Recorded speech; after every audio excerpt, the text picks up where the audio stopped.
create mysteries to enthrall us. We devise twists to involve us. We make magic with a pen over and over and over again.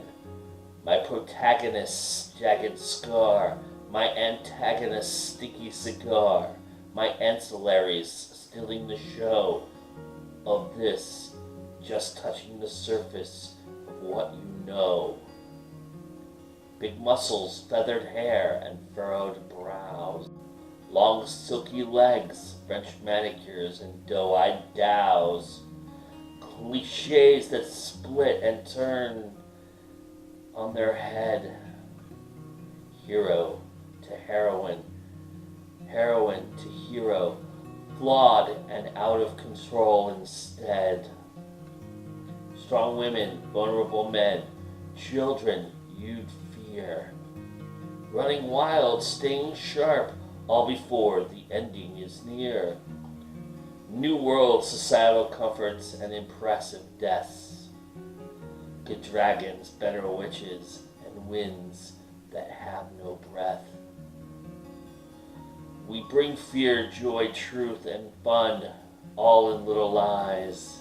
We harbor images and conjure magic through first-person eyes.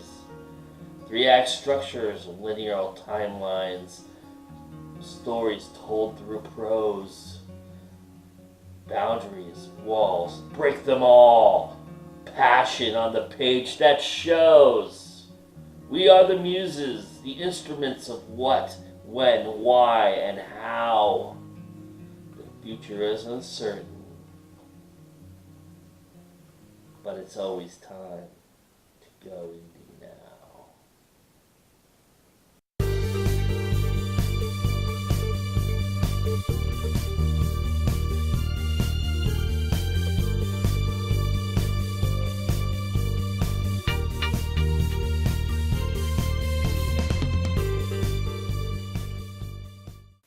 Hello, everybody, and welcome to our show. My name is Joe Compton. I am your host. Thank you so much for joining us. I really appreciate it. And as always, thank you for being here and watching our show. It really means the world to us. So if you could, if you haven't already, subscribe to our channel. Also, like and comment on this video. That would be really helpful to us, and we would really appreciate it. This show is jam-packed with the last portion of the interviews that we did at Cinequest.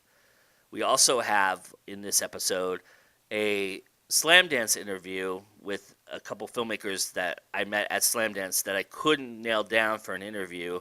Just time and everything just got away from us, but we managed to get together after the fact and sit down and talk via remotely, but still, it's a great interview. And we have a couple great things happening in this episode that we've never had happen before. First and foremost, we have an interview that we did from Cinequest in which will be our featured Indie Spotlight movie review from Jin Akubo. So you'll see the interview and then you'll see Jin's review of the movie. And hopefully that will get you excited to go and see this movie when it comes around in your town, or if you see it on demand or on Netflix or anywhere like that. Because there's no doubt that this movie will be out there somewhere at some point. So hopefully you guys will seek it out if you get a chance to see it. I hope you do that with every movie that we've featured here because they're all amazing. They really are. And I really enjoyed my time at these festivals and seeing some of the great movies that we saw. Case in point, the other interesting thing that we have in this episode that we've never had before is that the intro to our short film is actually the interview of the filmmakers who made the film. And then we'll play the short film for you as our featured short film. That is actually the Slamdance interview that I was speaking of. Their short film, they were gracious enough to allow us to play it. It's a little longer than our normal short films are, but trust me, it's well worth it. It was my favorite film at the Slamdance Film Festival, so I was real excited that they let me show it to you all and share it with you all. So I really hope that you all enjoy it, and I really hope that you enjoy all the interviews that we've done here. And we've got a busy, big show for you, so I won't yap too long. But I want to thank you all again for being here, and enjoy the show. We'll see you after it's all done. All right. So how did the screening go last night? Oh, yeah, the premiere of Status Pending in Redwood City last night was fantastic. I mean, to be able to see our film for the first time in front of an audience is great. I have like 4 or 5 laugh out loud moments in the movie when I'm watching it. I have seen it well over 1,000 times making it. So, it's a dramedy, and I try not to sell the comedy too much. But last night with the crowd there, about 80 people, I stopped laughing when I heard 60 out loud laughs from the crowd. So, I mean, it's pretty amazing. Yeah. Did you get some good Q&A questions? I got some great Q&A questions. Yeah, I'm one of these people who refuses to write his own Q&A questions because I might as well just not even have them asked.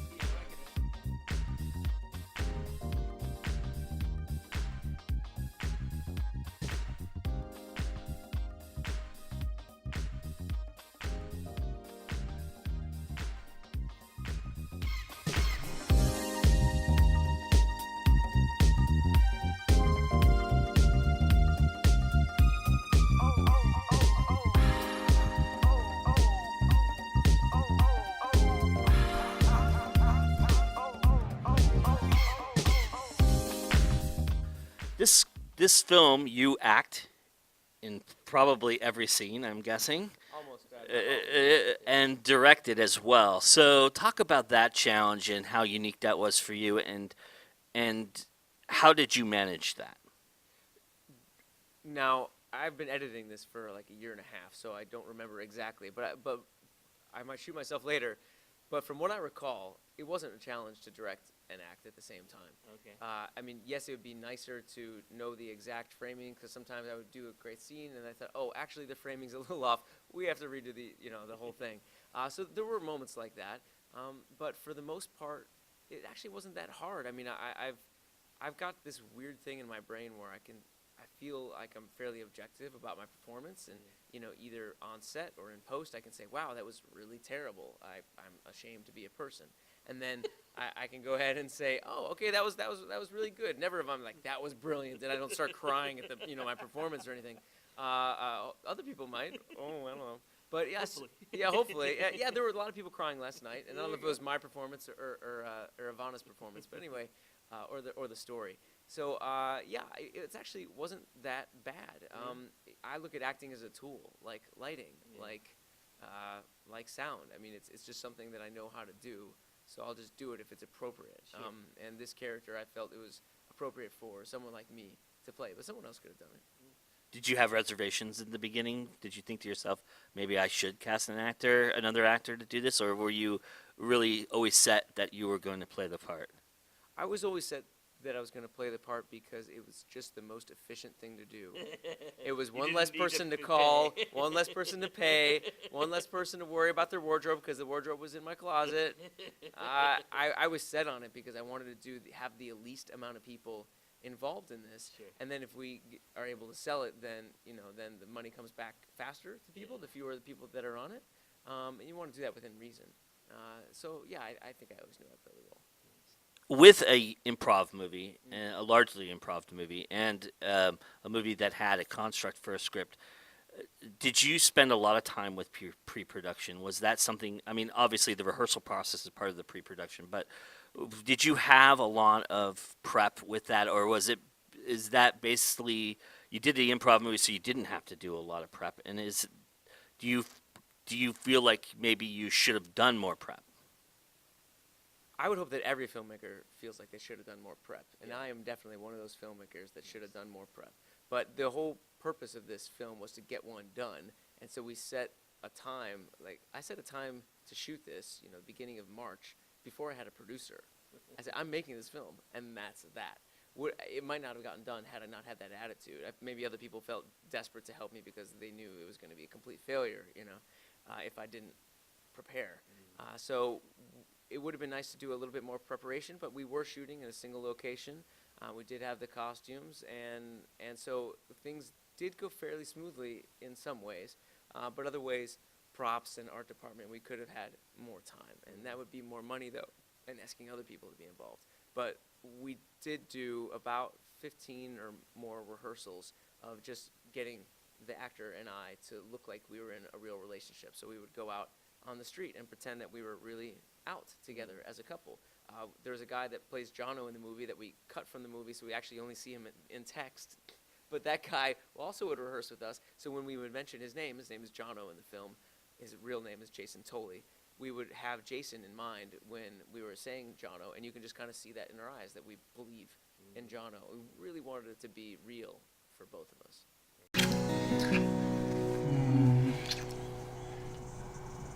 I love you.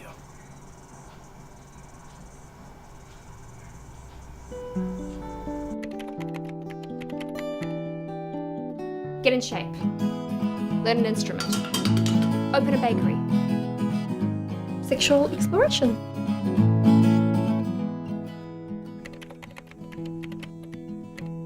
I think the last 6 months have been just beyond amazing. I don't know where I'm gonna be in 3 weeks. If you take that trip, well, this could be our last day together. I'm looking at these photos of people being so happy, living everything that they probably wanted and more, and I don't have that, you know? Come on, Dad. I'm really establishing myself out here in the tech world. You're not even on Instagram. Everybody's on Instagram except you.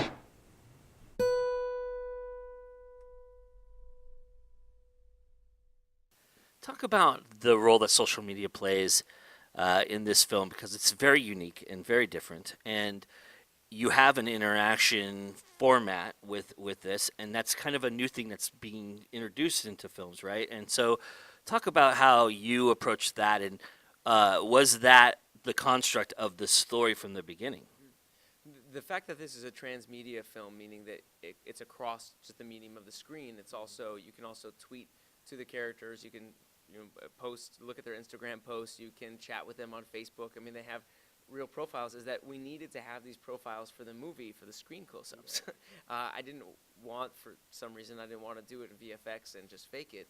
I wanted to have it real. So those people that are commenting on the screenshots in the movie, those are real people that we just said, hey, Lizzie's about to make a post, comment whatever you want. And they would comment, and then I would just go get a shot of it, you know? And it would get like 14 interactions in 2 minutes. So that was really the nexus of it. And then from there, I know that it might be good for marketing, for people to be able to actually interact with these characters, and fun to do. Yeah, but it's keeping up just with regular statuspendingmovie.com and Status Pending Movie on Facebook and Instagram and Twitter is a lot of work. Right. So to add all those elements for each individual character in the film is even more work. And truth be told, we don't always tell Lizzie and Ryan to get on social media and start interacting with people. They're fictional characters, so it's kind of hard to get their attention anyway. But we're doing what we can. Yeah. So talk about the meaning behind social media in this film too, and the idea of it, and that you are telling a social story about, you know, how this kind of rules our lives in a certain aspect, and talk about how you view that as a filmmaker. Are you happy that it exists? Are you a little not annoyed, but maybe a little bit busier now because of what you just mentioned that you were, because you're doing all the characters? But you know, has it been a helpful tool to you, and do you think that there are constraints that still need to be provided with it? Wow. So that's a packed question. Social media, I wouldn't have my romantic relationship right now were for not for social media. As much as I want to critique social media, you know, I don't know if I would have learned about New Zealand as easily as I did were it not for Facebook. Ironically, my partner is someone that was in the hometown that I used to live in, you know, the last place I lived in. So maybe if I had gotten off my computer more and just went out the street, I would have met her, you know? So there's that. The film is largely a critique of the fact that because everyone presents their best selves on social media, we are having these unrealistic expectations of ourselves, of our relationships, and that's something that I want people to wake up to a little bit.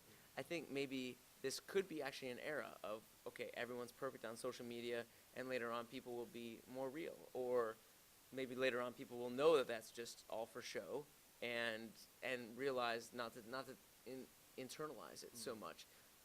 But I do feel like a lot of people go crazy to the point where they just don't do much for themselves because they feel like they can't compete, and they can't compete with perfection. And some people really might just be perfect, and we just don't. Highly unlikely. Yeah, highly unlikely. Either way, we don't need to barrage ourselves with all the images every day that they've got going on. Yeah. It's very cool. Now, I think you are the perfect person to ask this question, and I've been excited to ask you this question for 2 days now. And that is, what do you love about being an indie filmmaker? This era of being an indie filmmaker allows you to be truly independent. I mean, I could, if I wanted to, make a film with my own gear, playing all the characters or having one character or something like that, or making all the characters social media photos that I steal online or something like that. This is the most independent time to be an indie filmmaker, which is interesting because indie means individual, obviously, and filmmaking is considered a collaborative art. Right. It's strange, and you want to collaborate with as many people as you can, but I think indie means ultimately independent from studio influence. And so I think it's a great time to be an indie filmmaker and a terrible time to be entering festivals because their competition is so big out there. I'm not saying like better than yours. I'm talking about like quantity, like competition to accidentally get yours seen when you enter into a film festival, many of which don't actually watch your entries, is a numbers game and a political game, and it's scary. I mean, the fact that we got into Cinequest says something about our quality. And nothing else. I mean, it says a lot of luck. It says luck all over the place. Yeah, sure. We happened to fit well against this other film that they were going to take, and they were going to take this other film earlier maybe, and we were too close to theirs, and then they cut that film, and so now we're allowed to be in. I don't know. They haven't told me the politics, but I know those politics are going on.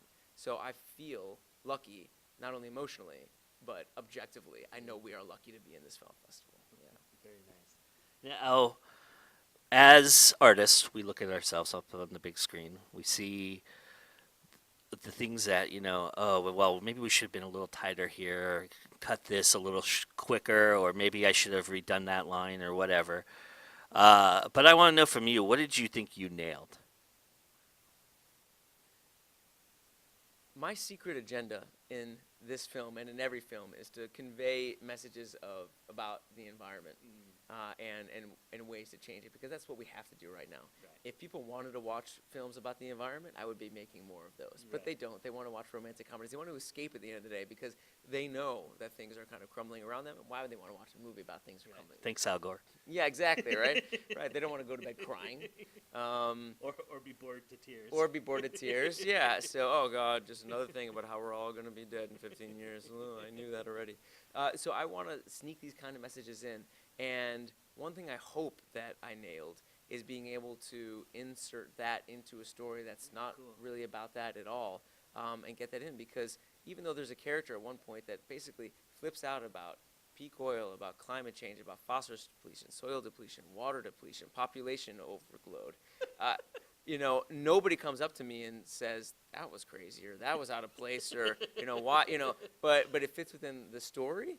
And so I think kind of getting some of these crazy ideas, that about civilization collapse into the mainstream, I think is something that I hope we nailed here.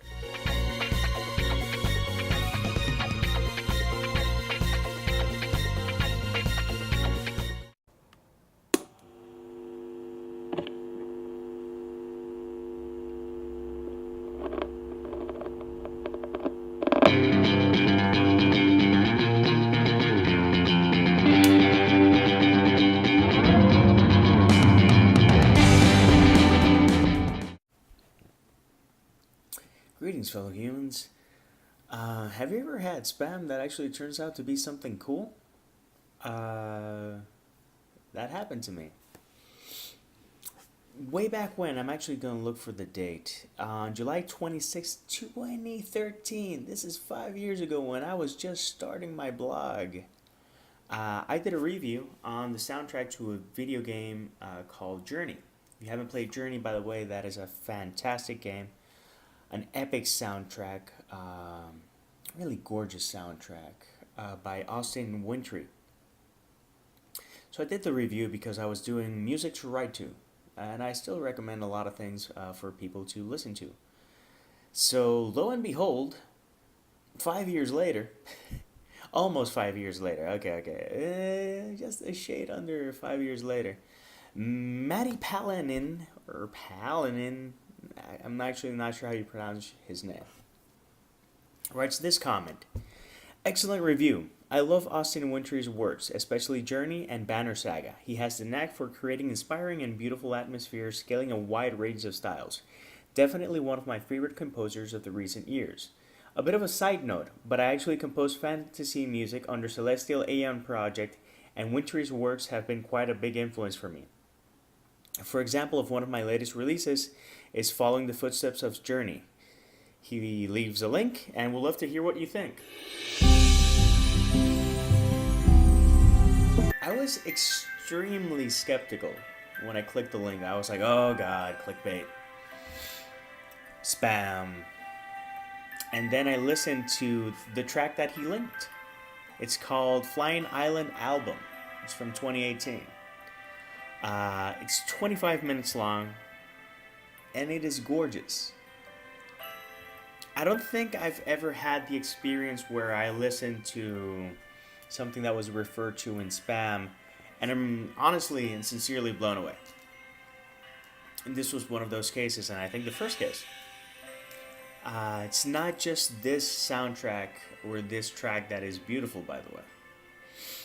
I checked, and I'm actually gonna look further with you guys here. This could be a lot smoother, but I want you to see how long it takes you to find good music. So I saw this track, Celestial Aeon Project. Went to Spotify. Celestial. Didn't even finish writing the word, and it's there. And there are 1, 2, 3, 4, 5, 6, 7. There's more than a dozen soundtracks by this artist. I didn't just listen to the one that he linked, by the way.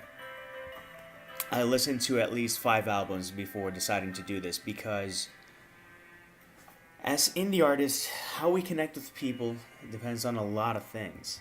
And I'm actually going to skip a bit ahead so that we can get a bit of more of a flavor of the soundtrack. It's one track. It's divided in tracks, and let me see if it has the track listing. No, but on Spotify you can see the track listing, by the way. As indie artists, how we connect with people depends on a ton of things. But if it's a genuine connection, then good things can happen, like me clicking a link and reviewing on GoIndieNow. So after I listened to all this music, then this is what I said. Happy you like the review, and he does indeed do a wonderful job, and I agree on your assessment. As for the side note, my initial reaction was, ugh, spam. But seeing you wrote a real message, I clicked on the link, and I'm very happy I did. The score here is honestly gorgeous, and I'm very happy you reached out. Gave a follow on YouTube, and actually do have a follow-up question. Are you an indie artist, or are you represented? I asked because I review indie music for a YouTube channel, and wouldn't mind getting in touch to review you on the channel. He didn't get back to me, but I didn't find any affiliation to any record label. What I did find was beautiful music, and beautiful music to write to. So if you want to write something dreamy, fantastical, high fantasy, or just have something lovely to chill to that sounds like modern day orchestral video game music, by all means give a check to Celestial Aeon Project. I think it's going to be worth your time. Anyways, thanks for having me, Joe. And remember, guys, it's always time to go indie now.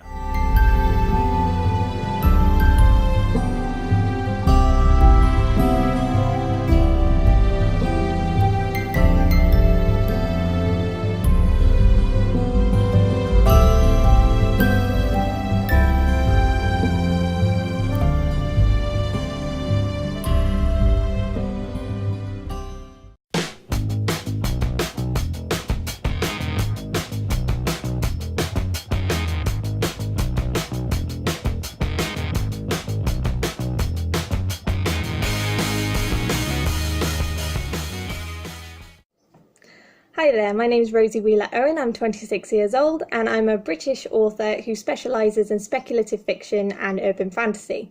And I just want to take a few minutes to talk to you about my short story, The Witch's Touch,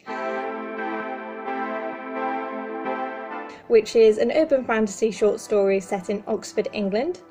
And this story is about two partners in love and life, Amanda Solanke and Leona Cartwright, who happen to be a witch and a demon respectively, and they own a garden centre in the outskirts of Oxford.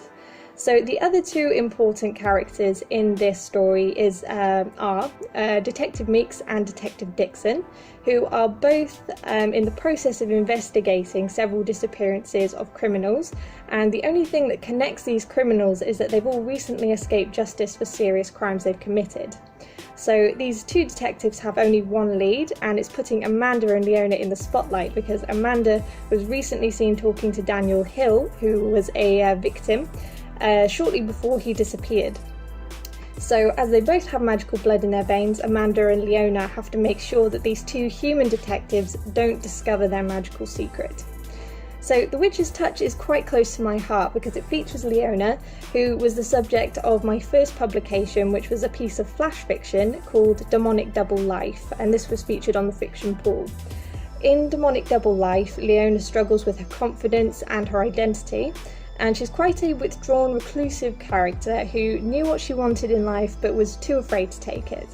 And in The Witch's Touch, Leona has battled through all these issues and is living a very happy life with Amanda and has come to terms with herself and what she wants. And although she's still a bit cautious and tentative, Amanda, who is very self-assured and proactive, has helped Leona to come out of her shell more often than she wants to sometimes. It's available now on Amazon, iBooks, Kobo and several other platforms for $1.38 or 99p if you're in the UK. However, do not buy it if you don't have to, because it's also available for free if you sign up to my newsletter on www.rosiewheelerowen.com. And this newsletter is aimed at readers. Every month I'll send you an email which has news and updates about what I'm doing. FYI, April's turning into quite an interesting month. It will also feature, blog posts specifically for readers. I've just published an article, a blog post recently on how to get free reads and take the pressure off your book budget, especially at particular times of the year during Christmas. So any free reads you'd be able to get, you may be able to find some hints and tips as to how to get some free reads in this blog post. And the newsletter will also feature releases from other authors in the speculative fiction genre, so that's anything from urban fantasy to sci-fi and everything in between. So I would be eternally grateful to anyone who decided to give The Witch's Touch a read, and maybe even a review, if I'm being a bit cheeky to ask. So I urge you to get it for free on my website, and I really hope you enjoy it. So thank you so much for having me, and I hope you have a great week. Bye!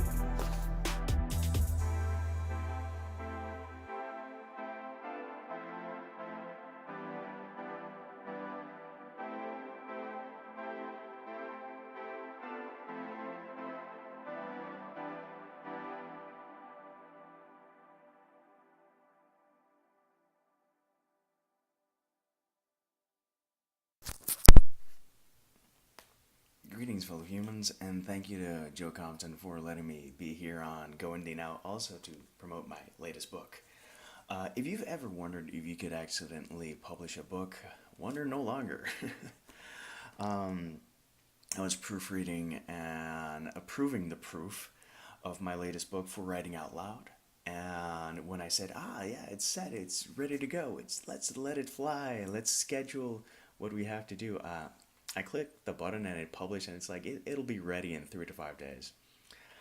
That's a very me thing to do, and it was so silly and stupid that I'm running with it because why not? In case you're wondering, this is me enjoying the liberties of being an indie writer. Obviously, I don't enjoy the wealth that other people do enjoy, but I do enjoy the liberty of publishing what I need to publish in X or Y moment. This is actually my first foray into nonfiction, and it's fun. Basically, I do have a blog called For Writing Out Loud, and for the first 4 years, 2013 to 2016, which would be 2013, 2014, 2015, and 2016, just 4 years, even though you'd say, oh, it's 3 years. I've written a lot in that blog, and there's a lot of things that I just don't want them to live on the blog, and I wanted to repurpose them. So basically I copy pasted all of the blog posts, which were several hundred from those years. I read everything and I saw what was worth including into a book. Then I organized it into different topics. Then I edited everything so that it would make sense as a book. Because with nonfiction, my main thing is to try to have a positive impact. It's not a full-on self-help book, but it is me trying to share words that might have helped at least one person and see if it can help one more. Writing nonfiction is a different type of beast, but it's one that I enjoy. I will share one little piece called One Little Victory. And I will have to put on my glasses because I need to. So it says, One Little Victory.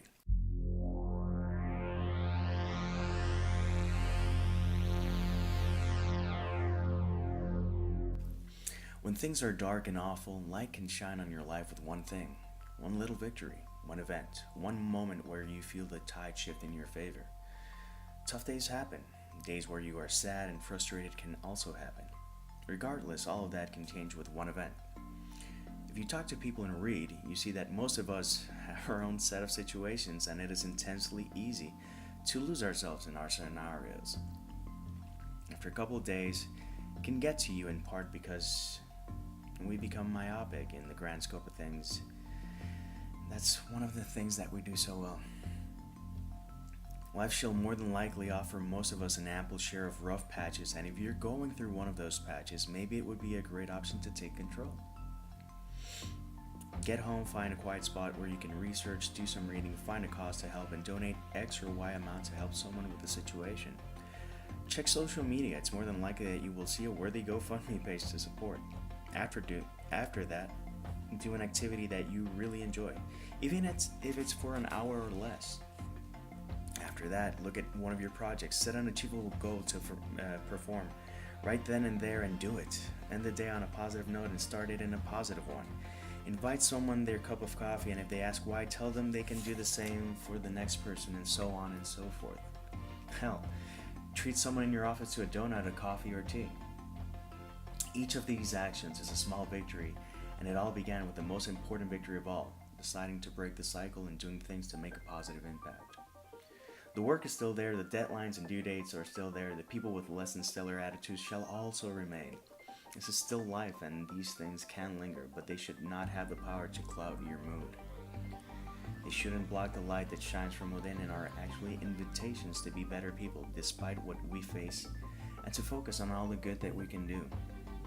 It's a far cry from all the complaining I was doing. And you know what? All it took was one little victory. So that's pretty much what you'll get with this book, and other things, forays into geekness and standards of beauty and life and whatnot. And yeah, I do hope you enjoyed and that you pick it up. Until next time, peace, love, and mock your world.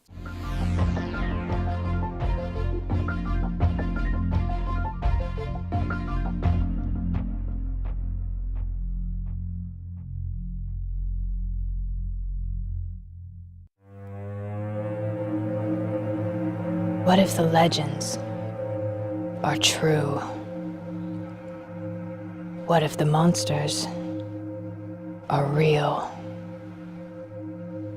What if this world isn't the only one?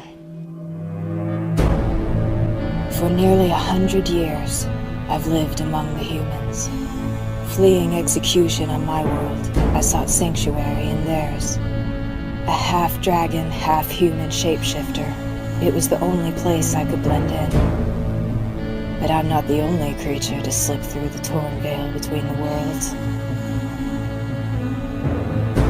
Far deadlier things lurk in the shadows. And I hunt them.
my name is Megan O'Russell, and I am the author of Boy of Blood, which is book 2 in the young adult dystopian Girl of Glass series.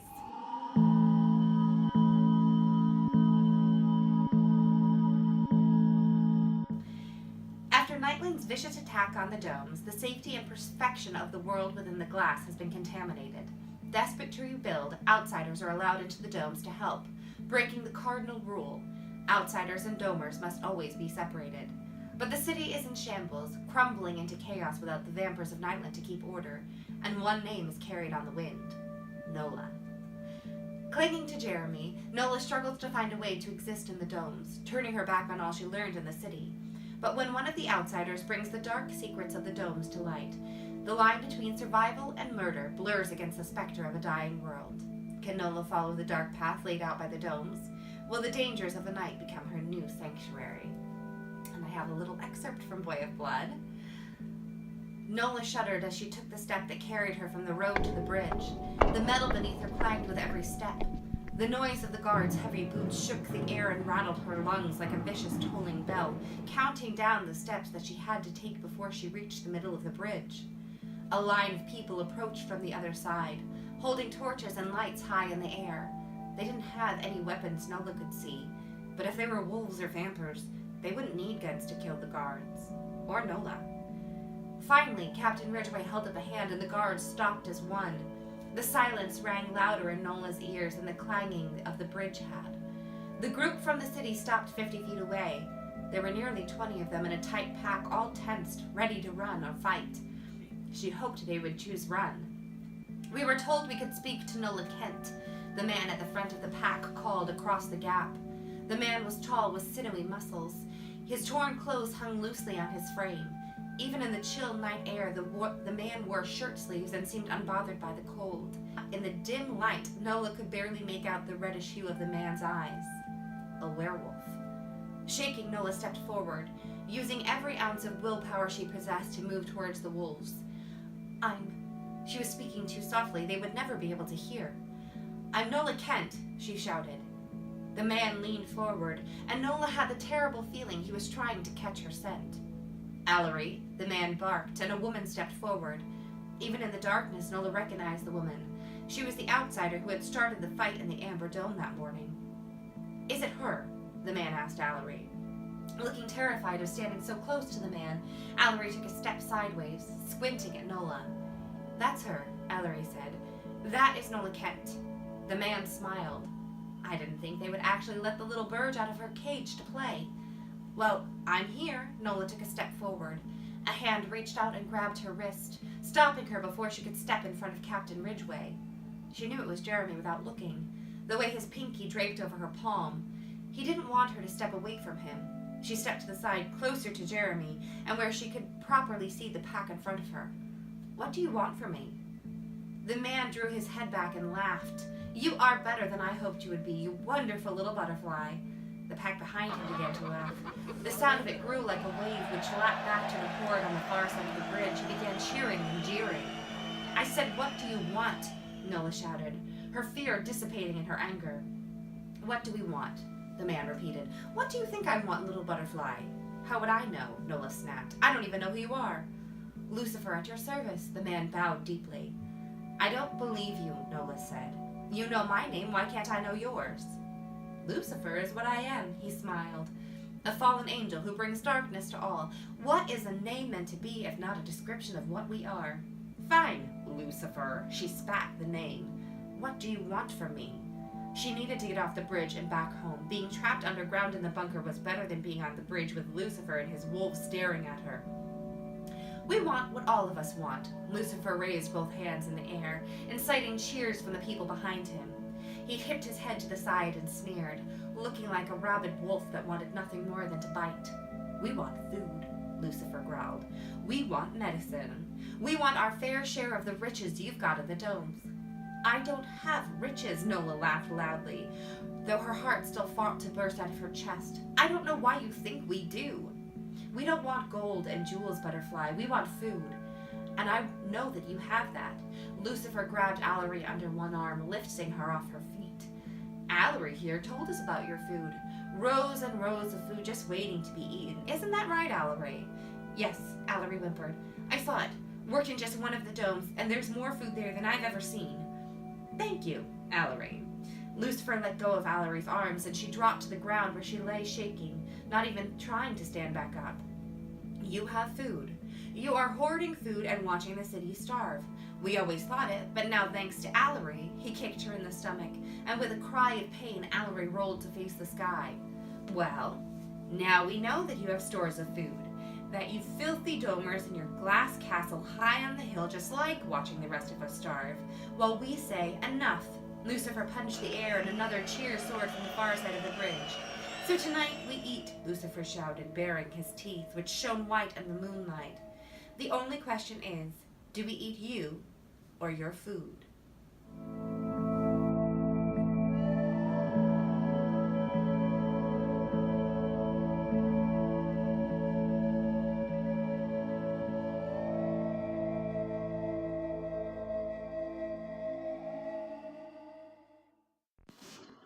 Hi there, David Wiley here, author of the upcoming fantasy novel Monster Huntress, a young adult fantasy.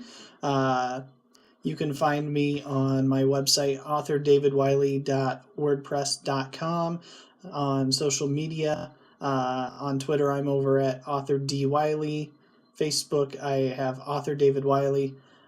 So I'm looking forward to reading this a little bit of the first chapter for you guys. Chapter 1, Monsters and Spies. She crouched low to the ground, feeling the warmth radiate off the sand as she followed the prints left by her quarry. As she crested the dune, she knew this trail would lead one of them to their death. The wind hadn't done enough to cover its path, meaning she was close. Her emerald eyes studied the tracks as she hurried along, deciphering clues about her prey. The prints were getting closer together, a sign that it was running out of energy. It would have to rest soon, most likely stopping near a source of flowing water. There was only one place in the area where that could be found. She smiled, breaking into a light jog as she headed toward the river. Her hunt was close to its end. She would be the bringer of death to this beast, for she was a famous monster huntress, just like her father. Sand blazed against the soles of her feet with every soft step, as the grains wiggled their way around between her toes. She wiped a trail of sweat off her cheek with a dusty hand, leaving a smear of dirt upon her tanned face that begged to be scratched. The discomfort would have to be tolerated, though, because she was close now. She knew this land well, having lived in the area since she was 4. The monster was at a disadvantage because she had stalked and hunted and roamed throughout the area for 9 years. Her hand reached down to grip the hilt of her sword, and she took cover behind a large boulder. The pond was on the other side, and, if her deduction was accurate, so was her target. It was her first time hunting a black-tailed warg, the most ferocious predator within 50 miles of Tirgoth. Her father had killed one last month, bringing home its massive pelt as a trophy. The black-tailed warg were extremely rare around their village, but she was a skilled hunter and tracker, just like her father. She knew that the bigger and meaner the monster, the better the prize at the end of the hunt. This would become the crown jewel in her collection so far. She poked her head around the edge of the stone. Her prey was bent over the small river, taking a sip of the cool water. A thick black stripe, the distinguishing mark of the monster, ran through its matted, sand-coated gray fur. The monster was massive, likely 3 heads taller than her father. Pale yellow eyes looked around, alert and afraid. Black lips were pulled back in a low snarl that revealed fangs as long as her arm. It was trapped now. Ava slowly drew her blade from its sheath. Tension fled from her body, and every breath she took as she sought the calm of a warrior within herself. She silently prayed to Eodrin that the bright sun would not reflect off the blade and tip off the beast. She tiptoed through the sand in a crouch and closed the distance with practiced stealth. And then the monster lifted its head and sniffed the air. It tensed and showed signs of wanting to flee. The warg spun around. She raised her sword to strike it with a lethal blow. Fear danced in its yellow eyes, and it cowered backwards. Ava brought her blade down, driving it deep into the sand. The warg tumbled backwards into the calm shallows of the pond. It resurfaced, spitting water from its mouth and gasping for air as she pulled her sword from the sand. Why am I always the monster when we play Monster Hunter? Asked a young boy as he swam toward the riverbank. Because, the girl said, my father is a monster hunter and yours isn't. She turned away, the evening sunlight reflecting brilliant hues of pinks and reds off her fiery hair. The boy pulled himself out of the water and shook himself off like a dog, spraying Ava. I'm tired of running away, hiding, dying, Ava, he complained. He attempted to smooth his sandy blonde hair. I want excitement and adventure for a change. Next time, I get to be the hunter. Ava scowled at the boy, sighing. Fine, Edgar, but you make a much better monster. Edgar laughed and snatched the wooden sword from her hands. He ran back toward the village while challenging her to try and catch him. She dug her toes deep into the sand, crouching low to the ground before taking off into a sprint. The distance closed between them. Her lungs ached as she gasped for air, but she pressed on, determined to catch Edgar. He was only a few strides ahead now. She could almost reach out and grab his shoulder. She matched his rhythm while elongating her own stride, mentally preparing herself to drive him to the ground with a tackle. Sensing her plan, Edgar cut north, away from their village and toward the mountains. A joyful giggle burst from her and she gave chase. They both slowed down a bit, yet neither gave up. She was further behind him now, having lost ground when her feet slipped in the sand with a sudden changes in direction, his zigging and zagging, and sureness on his feet as he shifted his path ahead of her was one of the reasons he was the better monster. The wind felt refreshing as it rushed over her skin, providing a temporary relief from the afternoon sun. Her hair waved and danced in the breeze. The grains of sand beneath her feet disappeared, replaced by rocky dirt and poky patches of brown grass. She let out a hearty laugh and leaped with all her might, tackling Edgar to the ground. They rolled along the dirt, a cloud of dust forming in their wake as each one tried to wrest the wooden sword from the other's grip. Arms and legs tangled together as they struggled to gain mastery of the weapon. Their skin grew slick with sweat and became coated in dirt, making it harder to keep a firm grip. A sharp stab of pain bit into Ava's thumb from a small splinter, but she ignored the sensation and redoubled her own effort to win the battle over her blade. Both of them were laughing gaily by the time Ava pulled it free from Edgar's hands. Their merriment was cut short by a deep grumble. It sounded distant, but the noise was so out of place in the area that it made them both pause. Ava raised a hand, signaling for silence while turning toward the sound. The grumble repeated a few moments later, answered by a higher-pitched whistling sound. Ava slipped a knife from her belt, handing it to Edgar before unsheathing another knife for herself. She motioned for Edgar to follow as she crept toward the noises.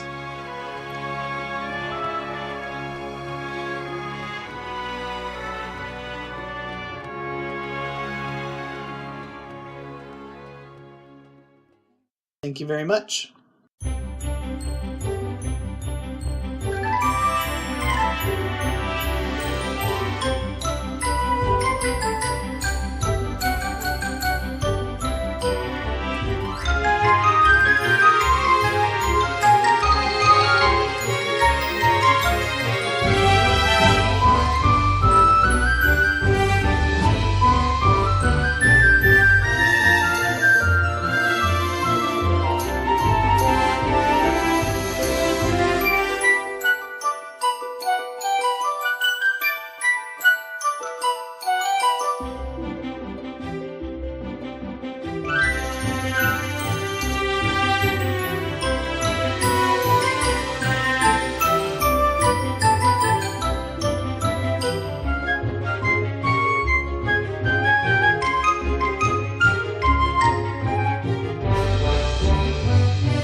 Did the musical compositions come first, or was it more of you wrote a script and you decided, I'm gonna put music behind it?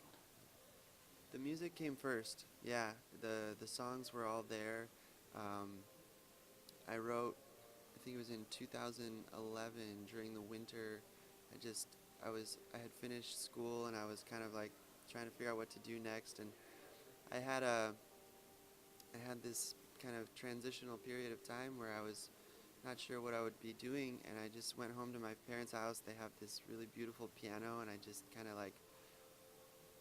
of camped out next to the piano for 3 months this one winter, and just, I don't know, it just all came out in one kind of outpouring. I don't know, the idea was there. I think the general framework of a story about this character was there,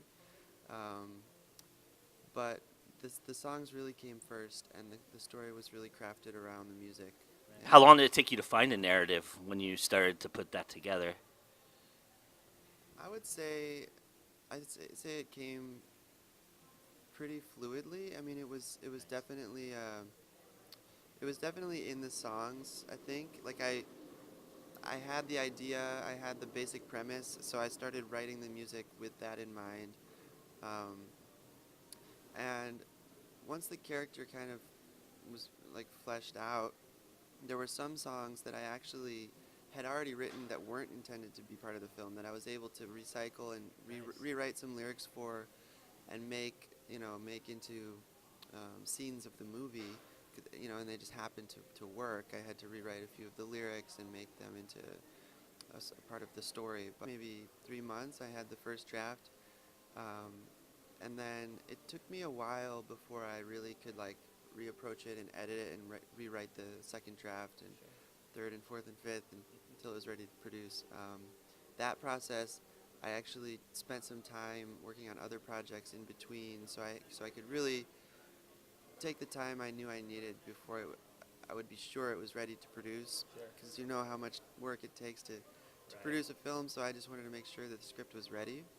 So I think I took probably, it wasn't until 2014 that we started production. So, 2 years of kind of letting it settle, letting it sort of steep, and then I came back to it and kind of tore it up. I had this really cool copy of the first draft that's like with scissors just cutting pieces out, and there's tape, and like it's this puzzle piece that I kind of chopped it up and put it back together. And so then I really felt like I had something. The story came together. On musicals, for Hollywood musicals, the production value and the scope of it and producing something like this is a lot more massive than on a level of just doing a narrative film and shooting it. So I imagine your pre-production process must have been monstrous. So talk about that and how you, what unique challenges did you face with that, being an indie filmmaker and trying to narrate in this space? Yeah, that was a huge challenge, and I don't have an experience to compare it to, having not done a regular narrative feature film. So for me, this was just the challenge I had. This was just what it was, and I can imagine with like a really massive budget, yeah, it would have been much easier, because I think the main challenge was just lacking time. Yeah. We didn't have the time that I would have liked to rehearse with some of the cast. Because you have to go in and have all of the songs learned on set, because they're singing along to the demo recordings, and everything has to be really rehearsed.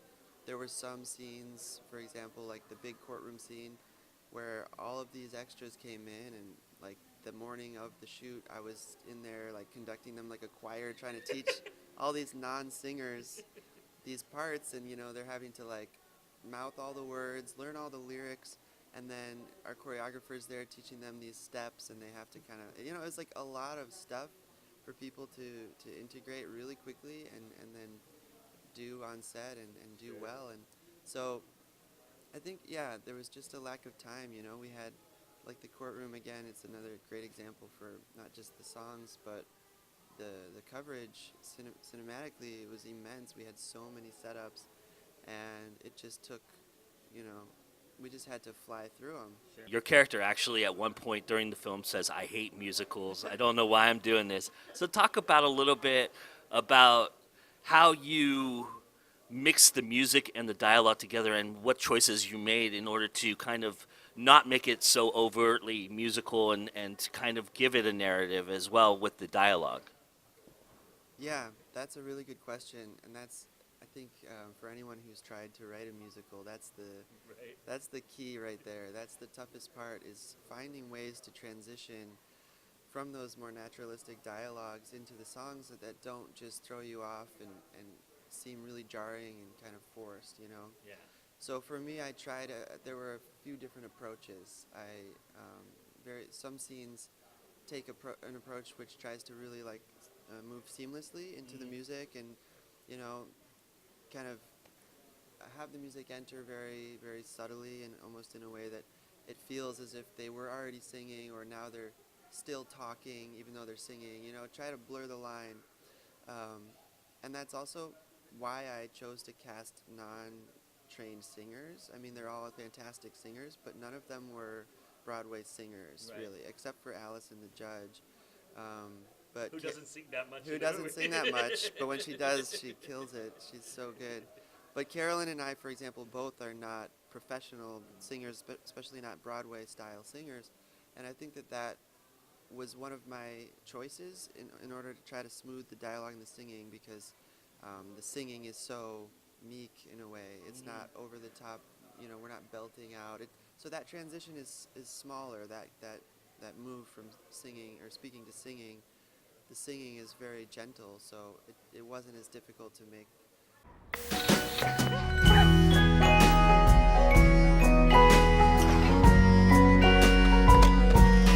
We used to laugh. We used to sleep the day away. We didn't care about the time. It was you and me, happily.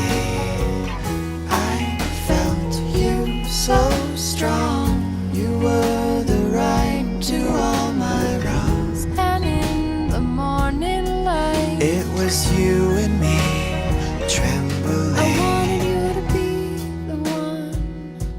I wanted you to be the one. I wanted you to be the one. I wanted you to be the one.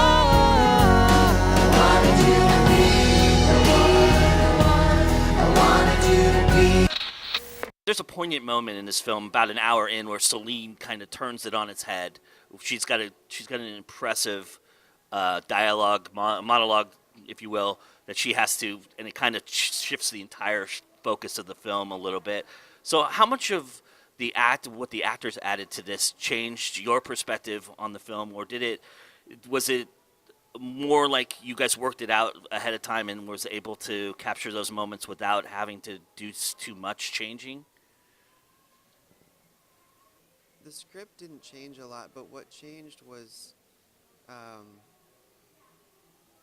my idea of the character changed. I mean, as soon as Celine walked into the audition room, you know, I knew that this was the actor that we needed, and she brought everything to that character that it needed to become a real character and to really embody the emotional dissonance of her position, loving this character who's also very, you know, troubled and can't show up and be present for her as a partner, and she, you know, she understood that intuitively, and also the broader social dynamics of just being a woman in a culture that objectifies women and where it's sometimes not even safe to walk on the subway platform or whatever.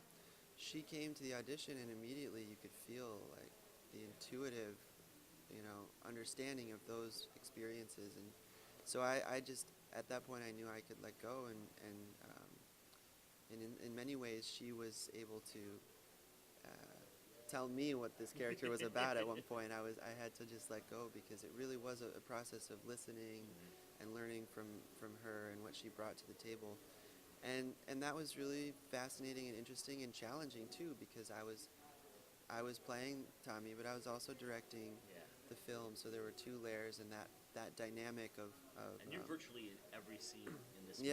Yeah, so it was really hard to step back from being that character who's actually having that dilemma of not being able to to really listen and really engage in a really productive way with his world and with his partner. And then at the same time, I needed to step back from that and be a director who could listen and could engage with my actors in a way that was productive and affirming and also empowering, because they had so much that they brought to the project that I couldn't invest in them, you know, as a writer. It was really Celine who finally showed me what that monologue meant and brought it to the camera. And you know, because I saw other actors read those lines in auditions, and it had so many different possible interpretations. Yeah, and sure. so she really taught me a lot about what that character meant, and yeah, that was incredible, challenging as well. So I imagine this, you said 2011 you started writing a script, so this has been a massive labor of love and an incredible journey, and probably more than you had signed on for. So kind of walk me through, you know, as this journey has gone on and you're headed toward the next thing, what have you discovered about yourself or learned that you're going to take with you to the next film? And specifically, production-wise, what are you going to do differently that you learned while making this movie, so that the journey's not as painful the next time around? Yeah.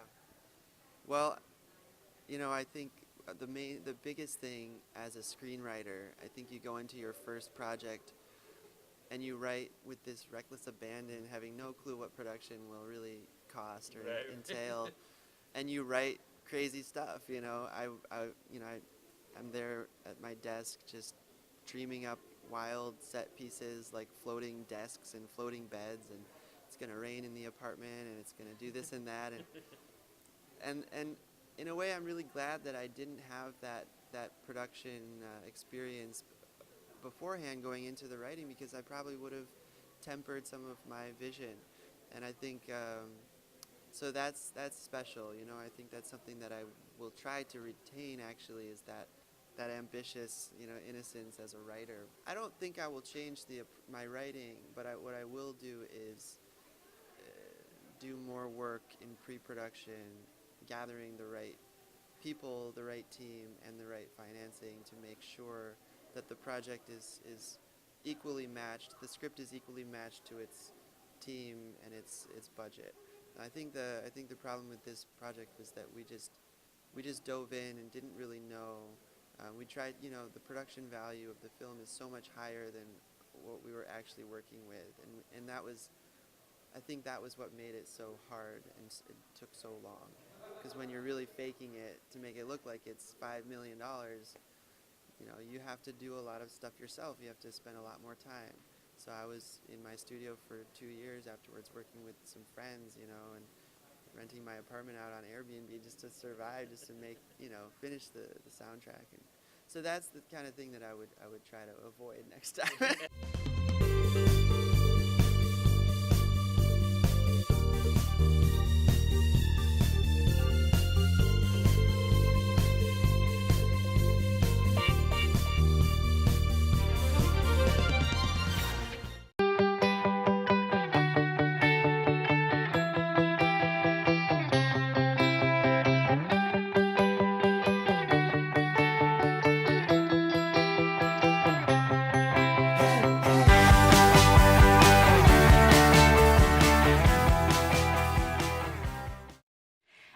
Cinequest here of Fiction Atlas Press. Today I want to talk to you about using clean URLs.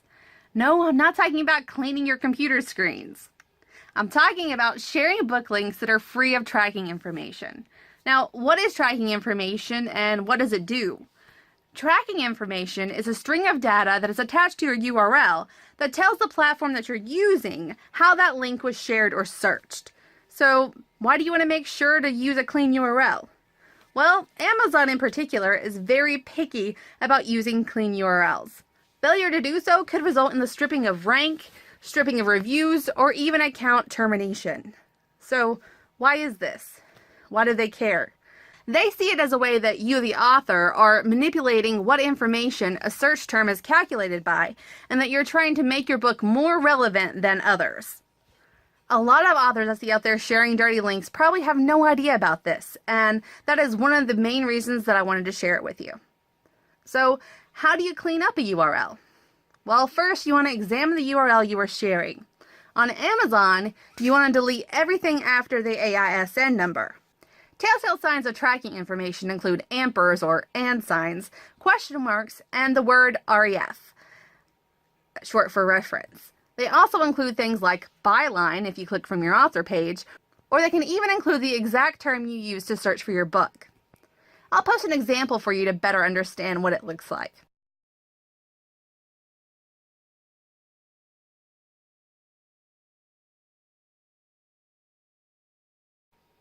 Okay, that's all for today. I hope I've convinced you to clean up your act.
The color palette in this film is beyond interesting. I mean, how much was developed in pre-production or during production, and was any of it changed or developed in post? Oh, that's a great question. It was all fairly thought out. We were definitely, like with anything, you're responding to certain things in the moment, but in terms of the pre-production process, there was a really careful discussion both with my production designer, Lori Krupp, who's great. This is the second film we'd worked on together, and my very long-time collaborator and dear friend, George Nicholas, our director of photography and also our producer. So we, between the three of us, we were constantly talking about color palette for different scenes. It's very varied, and in some ways that was a challenge because there's a lot of shifts, from the flashback sequences to different locations. There's always a sense of something changing. But for each scene, we had references, we had swatches. We obviously were consulting with costume, so all of it was pretty planned. That said, sometimes you lose a location, and you have to make a very quick decision on the fly, and suddenly with any endeavor like that, you're just trying to own whatever decision you make and say, "Oh, I meant it that way." But yeah, it was fairly planned. There's some animation in the backdrop too, right? There's some things that you draw in and stuff like that. Was it so you planned that out as well, or was that developed in post based on what you got on the screen? That was a late moment addition. That was a post thing, and I think in the edit was really a long process of discovery, and there were different things we tried. I think some of the early cuts were much more linear, much more straightforward, much more honest to the screenplay, and then we sort of threw a lot of that out. I think I watched some Tarkovsky, watched a lot of more experimental filmmakers, and thought, let's see, the film's really about memory, so how do we show in cinematic terms how memory works? And memory is very rarely linear. You'll be walking down the street and suddenly see an image from when you were 6 years old, and that collage work, that animation stuff, which I had sort of experimented with in the past in music videos and whatnot, that was sort of a trick I pulled out of the hat. You touched on a little bit about the pre-production aspect of this film, but I want to know, was there any really unique challenges that you faced that you hadn't faced in a pre-production before with dealing with trying to get this thing together? So many. I mean, this is, for all intents, I did a featurette with George, actually, the DP, which was 46 minutes. So technically that's a first feature, but this is really the proper first feature length. So just the scope from, casting, coming together, everything, finding locations, we were overwhelmed. We had no business making a film of this scope with sort of the modest budget we had. So pre-production in itself is a crazy journey, and I remember coming to the end of that process the day before shooting and sort of feeling like we had done it, and then you realize you're just starting. I imagine in a film that is intricate like this one, where there's finite details and a sort of rhythm to it, what's something that the actors added, though, that really made a difference that you hadn't thought of? Oh, the actors saved the day. I was, this film wouldn't have come together without the amazing cast we had. Eduardo Ballerini, obviously, first to mention, such a versatile, elegant, poised performer. I'm really hoping this is the film that gives him his moment at last in the spotlight. He's one of those actors that almost everybody will recognize. You've seen him in many things, from TV to film. He's right now like starring opposite Harvey Keitel in a film that's out now, and yet a lot of people, he's not a household name yet. And that's the case with a lot of these actors. it's true, yeah. We have a lot of recognizable faces, but no, we don't have Brad Pitt in our film. But Eduardo brought, his heart and soul to the film. He plays 8 different characters, so there's a tremendous range in that. He's also a producer on the film, so he really was, meaning that he was helping finding some of the financing. He was, helping with everything a producer does in terms of helping, lock down locations. He was not just an actor in his trailer, and there were no trailers. Greg Bennick is, I think, sort of, in some ways our secret weapon. He is, this is his first feature. He's mostly known sort of, he has a, I think, very rabid following in the hardcore punk rock vegan scene, straight edge vegan scene, and has done a lot of amazing things in his life, a lot of activism, and he really shines in the film. And then Emmanuel Shariki was an amazing surprise. We were so excited that she said yes to this film, and she was just an utter pleasure to work with, and just immediately became part of the team. We only had her for a few days, but she was really wonderful on set, and just really lovely and wonderful to work with, and she's amazing in the film. But yeah, the cast is everything, and a good cast can take some maybe awkward dialogue and make it better, good dialogue and make it even better than that, and it was just a delight.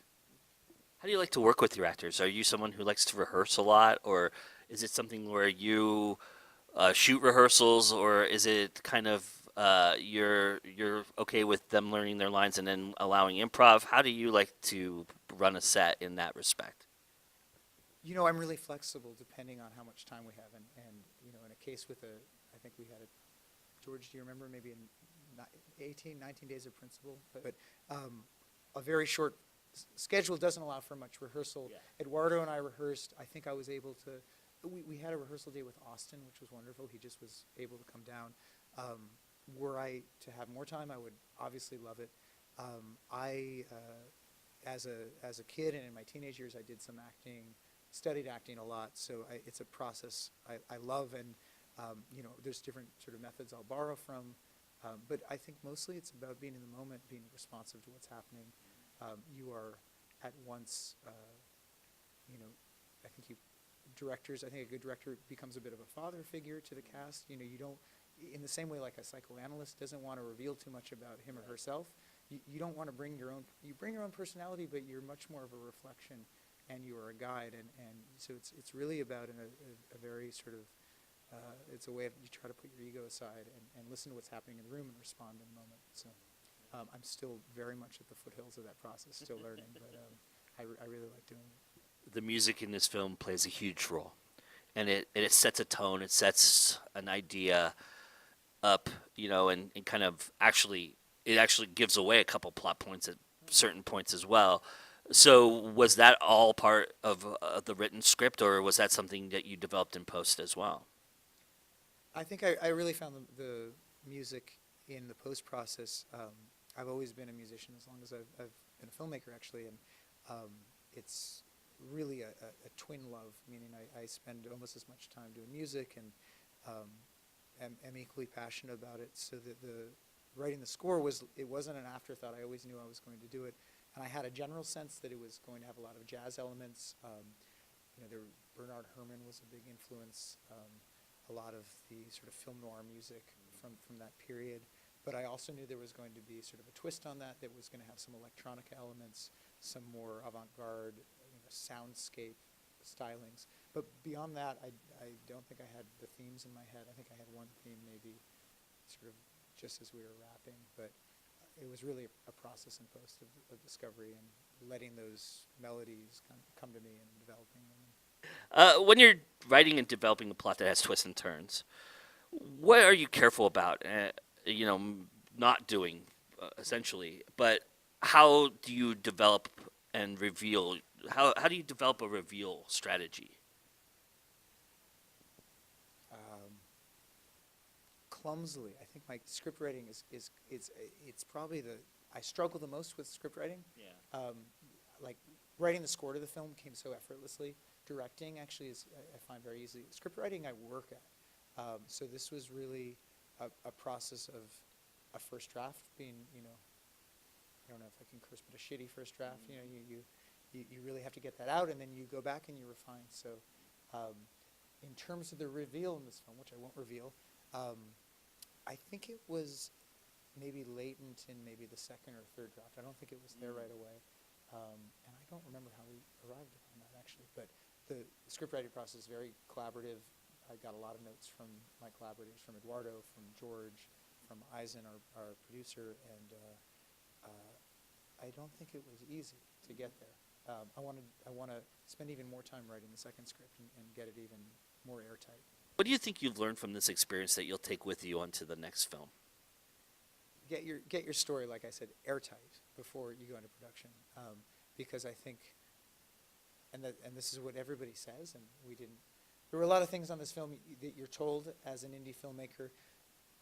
Start with a small cast, a limited amount of locations, never special effects, no chase sequences, and we broke all those rules. Yeah. But the one rule that I think I would have liked to heed better is to make the script even more airtight. There was a lot of work on the script that I think we did in post, and I think we got there in post, but I would say get your script just so it works on its own.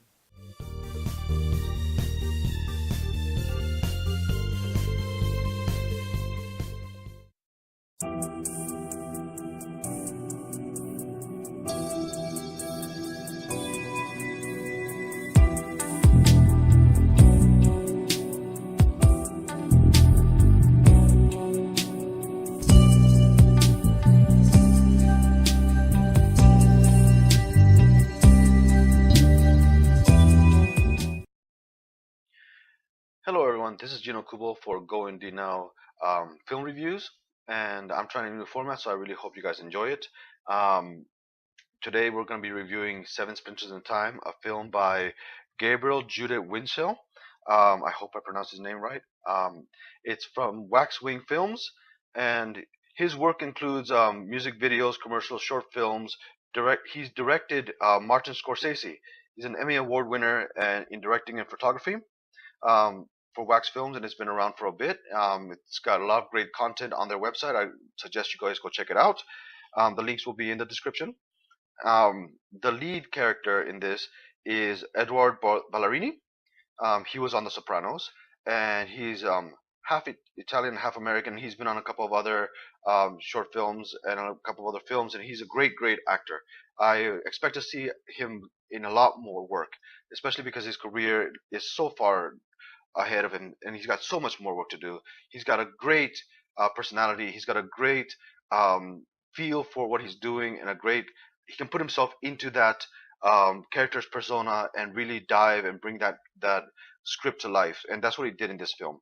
The film is called Seven Splinters in Time, and it is one of those films where you watch it, then you rewatch it, then you watch it again, and you still don't have all the answers, and you're not happy because you want to get all those answers, so you watch it another time. You watch it another time, and you want every little piece of this. And for me, one of those standing ovation kind of moments was when I saw a beloved actor of my childhood. And this actor was in a show that I really loved, and I saw him in a couple other things, and I really loved him, and I wonder where he was, and I'm so happy to see him again. I'm not going to tell you who it is. I'm going to leave it as a surprise, but we're going to put a question mark on the screen just in tribute of him. And when you do see it, and when you see this film and you see that actor, go ahead, send me a comment, send me a message, and let me know if you agree with me that he's a wonderful man, right? We're gonna show you a little bit of the movie right now.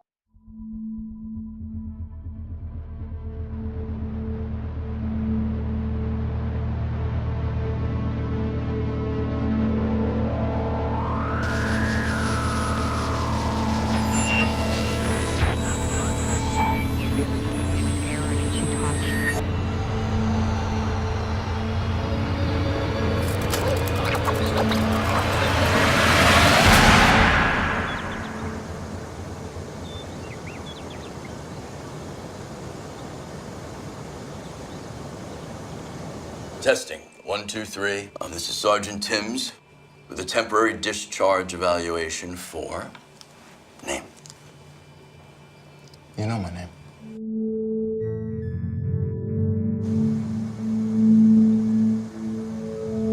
I've got to hear you say it for the machine. You're kidding me.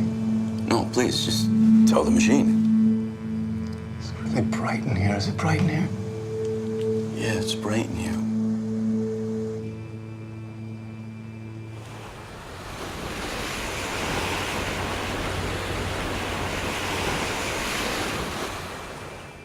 Darius LaFoe.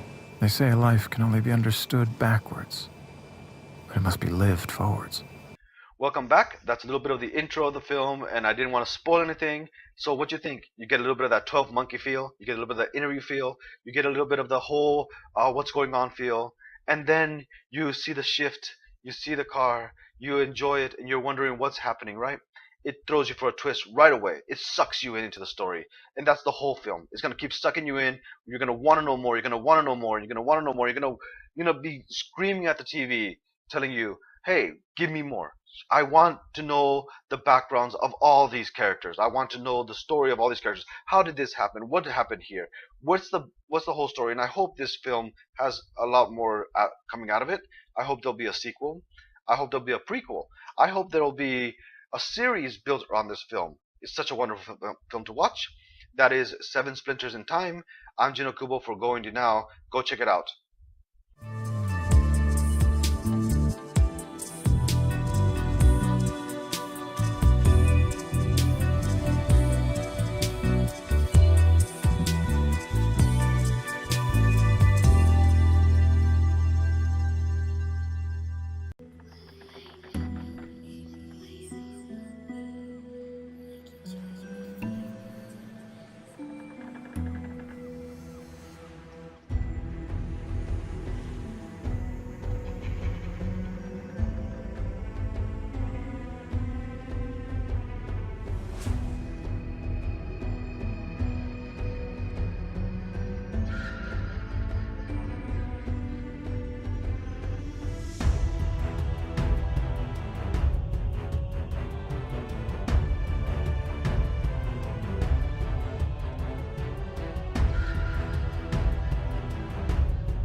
Along the lines of you mentioned how self-proclaiming this is kind of almost a love letter to The Exorcist in some way. In horror films, typically there's a lot of cliches, there's a lot of traps, and how conscious were you when writing this to stay away from that, and to also stay away from kind of not plagiarizing, but kind of making this look like The Exorcist and still have your own unique voice in it? Great question. The funny thing is obviously in a script we had a foundation. So with our interviews with a family, that it's based on 2 young girls in this family and the mother, and the bottom, like the line of the story we were going with was the mother passing her demons on. Sometimes if a parent doesn't deal with situations or problems in their life, they can pass it on to their children. And in this case, this happened with this family. And it was, it's very frightening and a little bit religiously driven, but as we were writing it and we would take out true elements and add in fictional elements, you find yourself, we would backtrack and say, well, we have to change this, we have to fix this, and it's literally like piecing rewrite after rewrite to make sure this adds up with this scene and this scene adds up. But as for not worrying about, we wanted to get it right. We all felt like the exorcism movies that are out there, they want to reinvent the wheel, which is great sometimes, but sometimes when it's not broke, don't fix it. And when you're a fan, you want to see that same element of somebody go through what Reagan went through, or you know, because it's out there. Yeah. It's not these tricky stories, and we actually had one. Yeah, I think what's so great about Jason, Heather, they have a huge horror fan knowledge, so they know all the tricks, all the stuff that's been used, and so we're sitting there writing. I'm a big horror fan too. We're just like, have we seen this before? Have we seen it? And so we've seen everything. So we tried to, like you said, we tried to stay away, but we also tried to be honest with kind of like the story that we were telling about this young girl. I think what a lot of horror movies don't do, especially the possession movie, is follow the girl so much. It's a lot of like the people around her. We had that too, the people dealing with it, and Tanya. But I think you really get Ashley's character. You really stay with her. I think that was kind of something we hadn't seen a lot, kind of that point of view of the person that's going through it.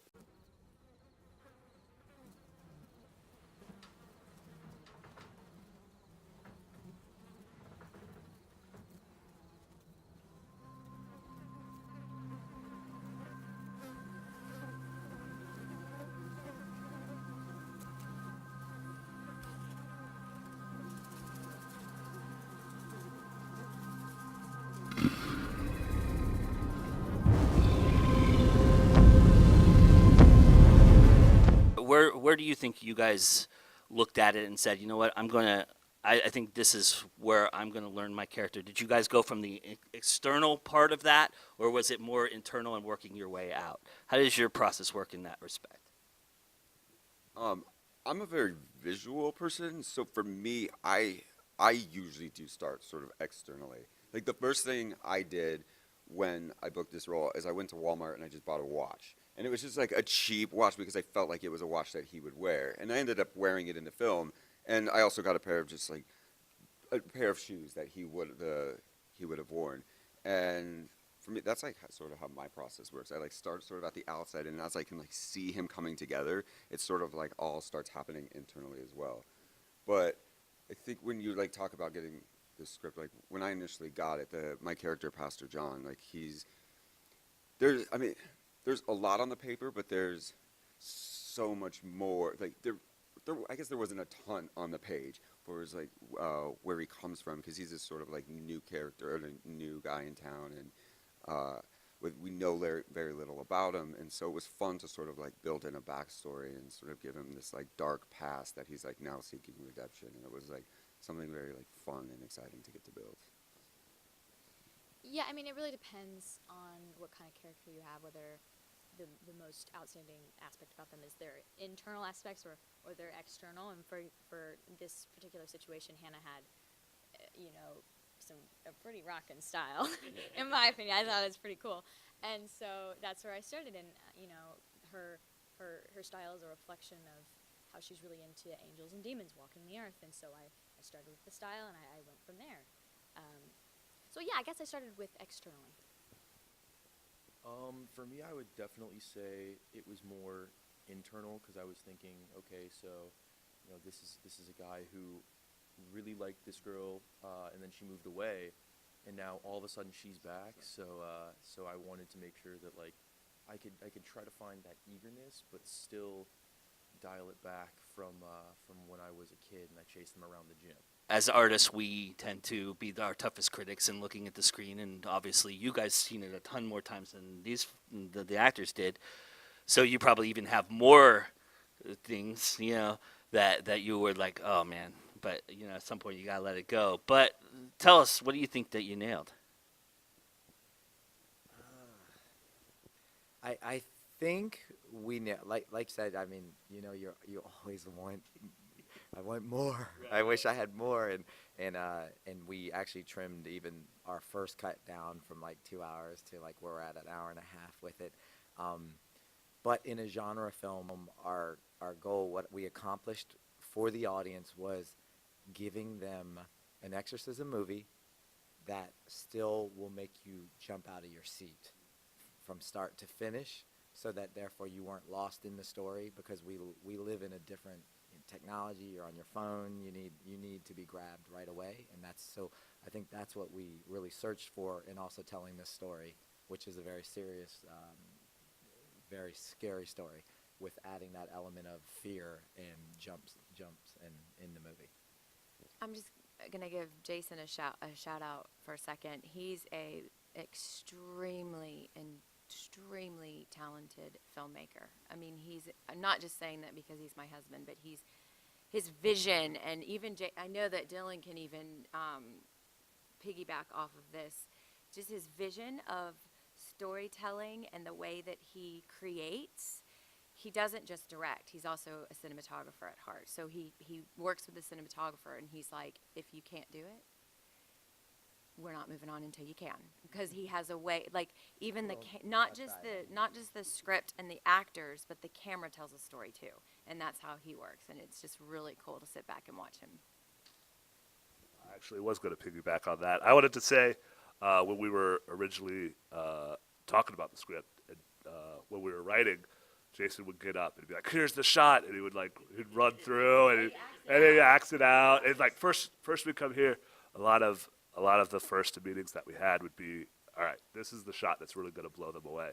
And he would call me at all hours of the night. He's like, I know it's late, but I just want to talk to you about this. And it's just him and Heather. I know they're probably at home talking about it. And I would get the late call, and I'd be like, please call me anytime, because I want to hear about this. And he had these amazing shots. 3 a.m. The camera's gonna go this way, and we're gonna move this way, and I'm like, honey, you're sleeping. Go back to sleep. So as artists, we look at ourselves on the big screen. You've all seen it on the big screen now, right? We look at ourselves on the big screen, and we are our toughest critics. We see, oh yeah, I should have done that there. Oh, I should have held that moment a little longer, or I wish I had given a little bit more here. But I want to know from each of you, what do you think you actually nailed? I'll say, I think I'm definitely a worse critic on set than I am, typically when I get into, the actual watching it or the screening. I always find on set, I just so in my head about, maybe I don't know, because I think we have a human tendency to want to control the situation, and then as artists, we need to be doing the opposite. It's about being free and just open and fluid and allowing yourself to sort of roll with the punches. And so I think I get more heady on set, and then I end up watching it and going, wow, that actually worked. I'm actually pretty proud of that performance. So I don't know, I feel like maybe I'm a little bit opposite than a lot of other actors. Yeah.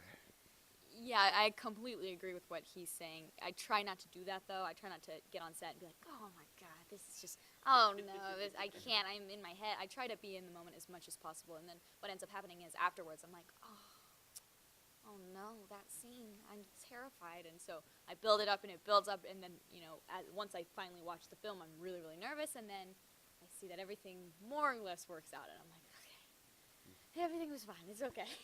There's no worries. Yeah, usually on set, I'm not all up in my head, but as soon as I walk off set, I run every single scenario through my head, and I'm like, oh no, I should have done this and that. And as we were waiting for the movie to come out, I just remember myself walking into the theater. I was like, oh no, what did I do? How did I do this or that? And then finally seeing it on the big screen, seeing it run through, I'm like, that was good. Okay, so I guess I didn't do what I thought I did. And so yeah, I definitely get in my head in between it. I guess right after I leave set up until I see it or see part of the product, because it freaks me out. Like I'm not sure what exactly I did. Are any of you not people who like to watch their own work? That would be. Yeah, I was sitting next to Austin last night, and it's great. And every time he come on, I just watched him go. But it wasn't just during his scenes. I mean, anytime something scary came on, it was like watching a scary movie with my 4-year-old. I would just watch, and his dad was sitting on the other side of me, and we were like both smiling at each other, and Austin's watching the movie like this. Like half the movie, I had like my thumbs in my ears, my hands like this, because I'm just scary movies, jump scares. I figured, if I filmed one, all right, like I'll be able to watch them. No, that was not the case. So what do you guys love about indie film? Why do you guys love to do indie film? I love it just like because it's just typically it's a more creative process, and you're working with filmmakers who are so passionate about what they're doing, and they're really going all in because there's so much more at stake, and there's just so much passion, and typically like you come out of it getting to like build such incredible relationships, and you really bond over like everyone coming together to really make the best possible product.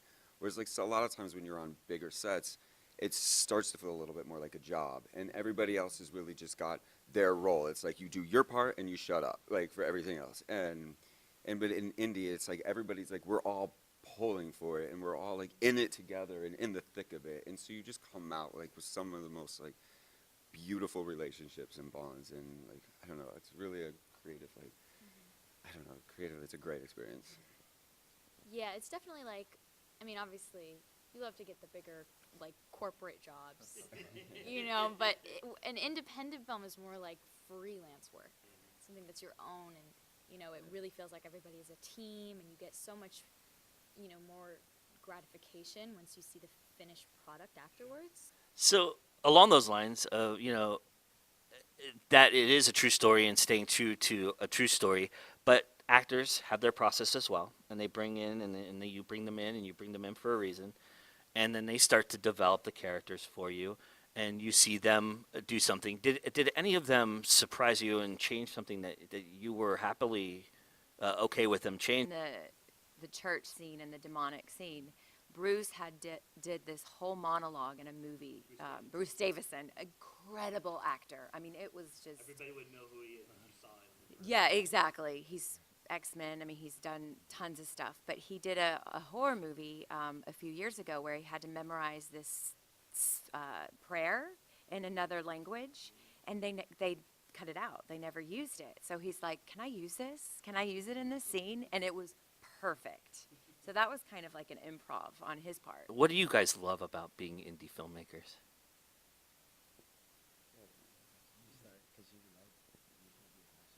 Yeah, well, yeah, first of all, the passion for filmmaking, and then having no one to turn to but yourself, or in my case, my husband. But just the collaborating of working together with minds and not having to like ask a big production, is this okay? Can we do this? I mean, yes, it can be difficult, an indie film on a smaller budget, but like Jason always says, if everyone could do it, everyone would. And so we always said that on the set. And one of our favorite things is, as a producer, I would say, there's never a problem, there's only a solution. You learned to say that. And we also would walk around saying we are shooting we're having a caviar dinner on a McDonald's budget. I just want to say, I've been very lucky myself to have worked on a ton of different productions, different levels. The first show I worked on was HBO's The Wire. I did like $100 million movies, and I've done a lot of indie movies too. And I just want to, like, this is one of those ones where you just feel like you're going to have friends for life.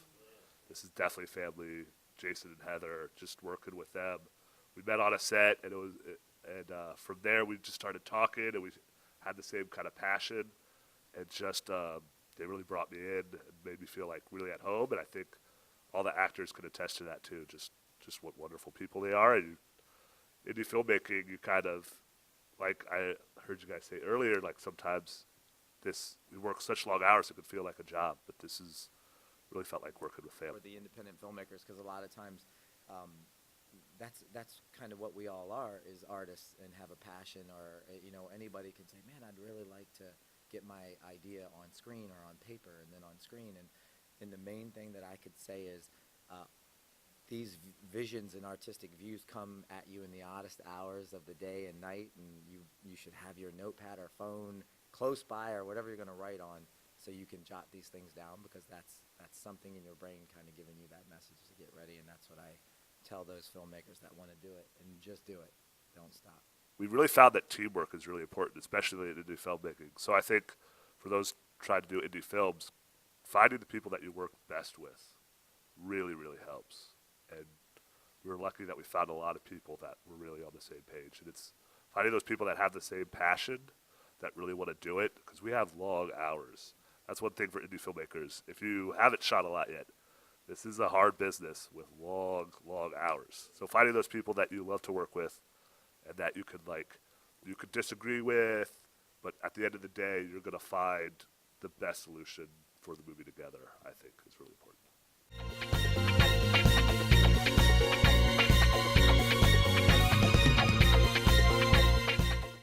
In a little bit of unconventional fashion, because we like to do that from time to time here at GoIndieNow, I'm appearing at the tail end of this episode instead of the very end like I normally do. And there's good reason for it.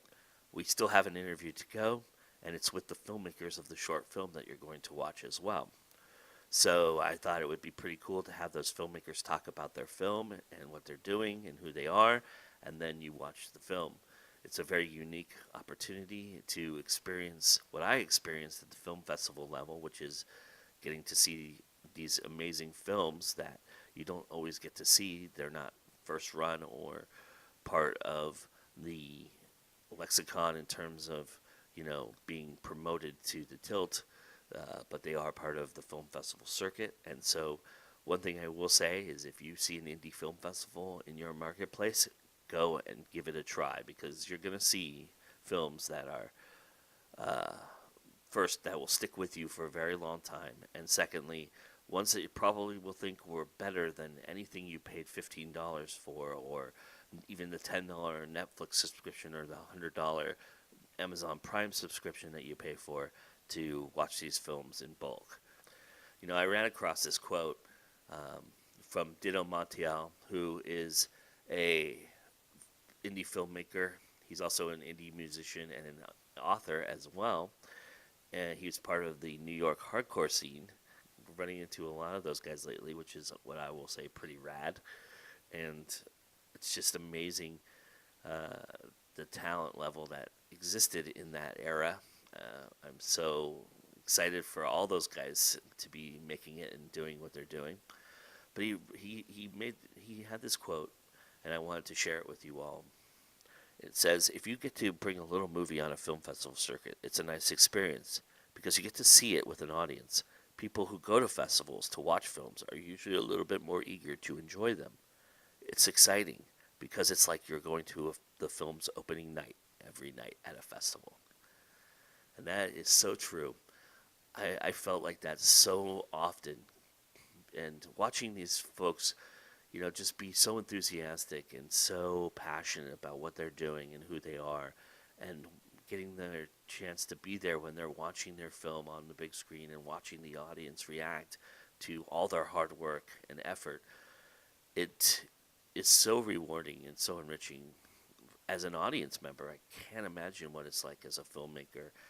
I've never had that experience as a filmmaker, but maybe someday that'll come true for me. But it really is an amazing, and ethereal thing that you just can't describe. So I highly recommend being a part of that experience, especially if you're a film fan, because you're going to see something you like. I guarantee it.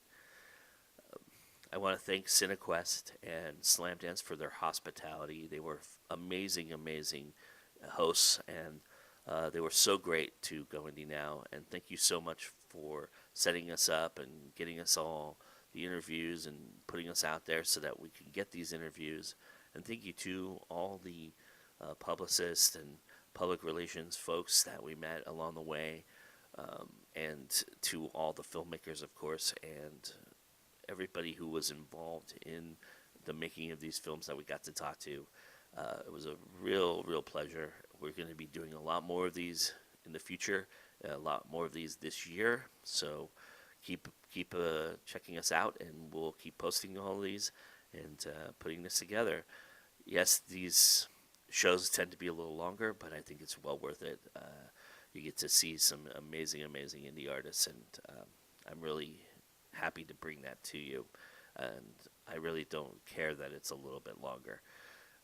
You can always do it in segments, like I said, and I hope that you take the time to watch each and every one of these interviews, and that you get something out of it. Because even if you're an author or a musician, you can really glean the artist's perspective from filmmakers, and I think that's really it's something that it's a universal thing that we all share, that passion. Anyway, enjoy The Troubled Troubadour. I know I did. I hope that you do as well. We'll see you on the Sunday night chats. Yes, every Sunday night I am live on my own Facebook page, my personal Facebook page. So go find Joe Compton, friend me, and you can be part of our live chats, 10 p.m. Eastern, every Sunday night. Of course, the best way to talk about our episode is to like it and then comment and share it. That's right here on this YouTube page that you're watching it on. And if you haven't, please do subscribe to our channel. We really appreciate that. And you know what time it is, because it's always time to go indie now. We'll see you again soon.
So your film is a collaboration in a more unique sense than probably most of the films that we're showing at Slamdance.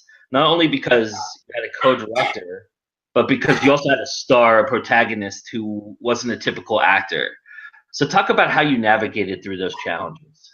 So first, regarding the co-direction, that movie, The Troubadour, was the fourth time that Forrest and I co-directed a short film. Up until now, we made two short documentaries, two short fictions. So The Troubadour was the second fiction.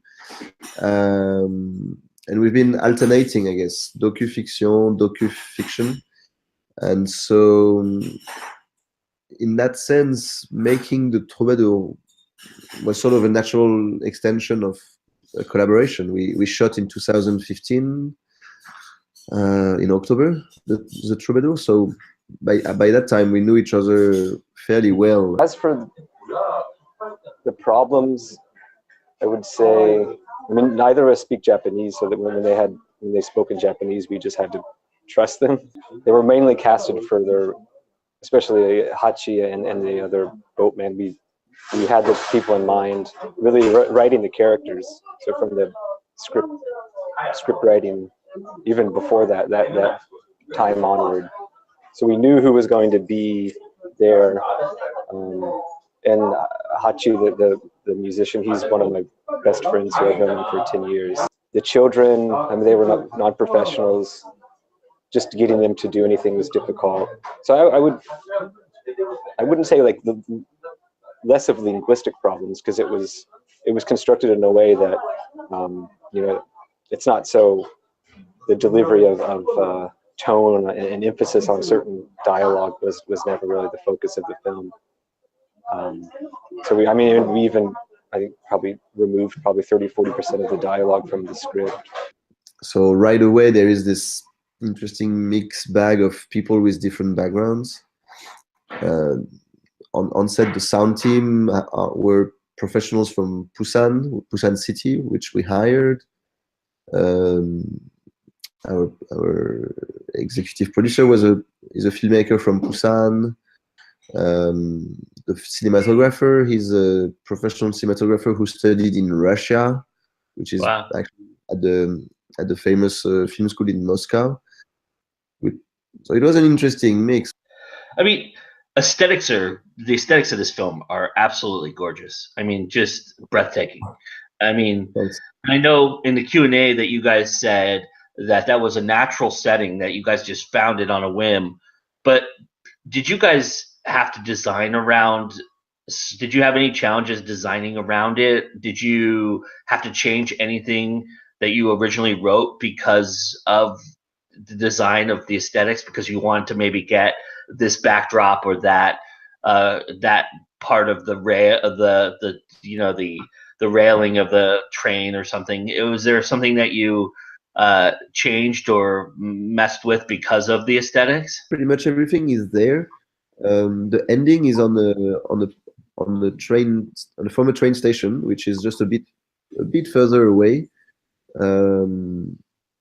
But I guess on the tracks, let's say the one thing that we had to film around or just in post-production erase digitally was they had a fence going all along the train track, like a plastic fluo green fence for protection to prevent people from falling to their death in the raging ocean or whatever.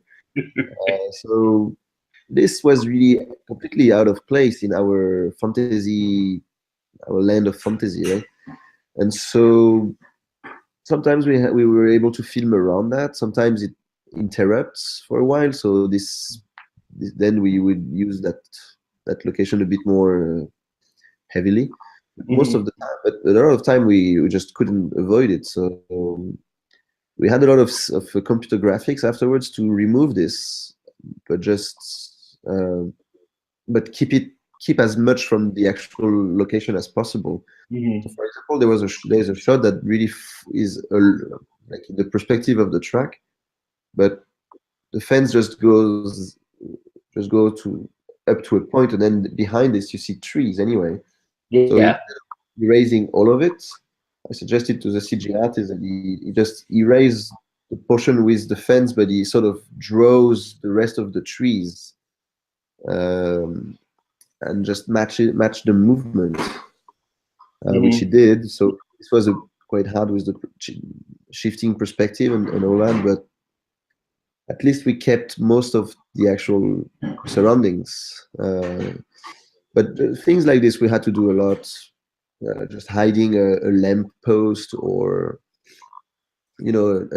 just enhancing a bit the nature, just to give it that extra bit of otherworldliness. But otherwise, a lot of things were like at some point when they say farewell to the children, it's set very nearby some kind of totems, like wooden tall totems. Those were actually here. They're part of the decor back there. Like I think there's supposed to be spirits who protect the entrance of a village or something. So it's sort of a perfect element of Korean culture embedded in the movie, that at the moment where it actually makes sense, they are leaving the land of the children and they're continuing their journey. So this we were lucky with the location. Clearly we were not gonna sculpt 15 3-meter high totems for this movie, but they were here and they look good. So the main element was the boats, of course, the rolling boat. This one took weeks, and we were lucky that Forrest was teaching English to a very successful stage designer. I think someone who actually did something for the Winter Olympics that are playing now. So an important guy really, but he became friendly with him.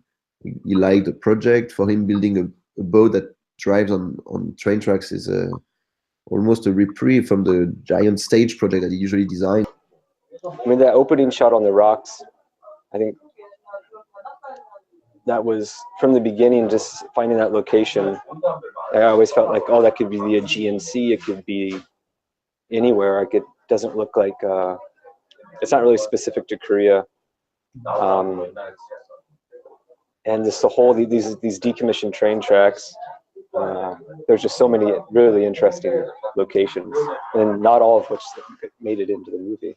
What do you like about being an indie filmmaker? And having someone like, having this partnership from the very beginning, from all the, from the inception of the idea. In a way, I think the strength is that you just settle for what's best. Okay, what's kind of the best possible? What's best for this? And okay, well, that's done. What's next? Well, there's this. Okay, well, if we do that, then we can go this. Okay, well, let's. So you can just keep kind of building and building, and that's how we were able to do our last two fictional shorts that way. So far, what I liked about being independent is we could literally do whatever we wanted. It's actually nice to design stories like this, I think, for sure. So when you look at something like this on screen, you obviously, as artists, we're never truly satisfied with our work 100%. We notice little things here and there that we wish we had done differently, or, especially on the big screen, tends to expose a lot of things. But I want to know from you, not what you like, but tell me something that you thought you really nailed. I guess before the tunnel, that the tracking shot where the boat disappears behind Hachi's head, that Madadayo, this that was from a kind of stolen from a Kurosawa movie. We know that he wanted that he had to cross this threshold, that he would be afraid. But the way that the shot worked out, it was just old school effects. The boat, we pulled the boat behind his head so you couldn't see it.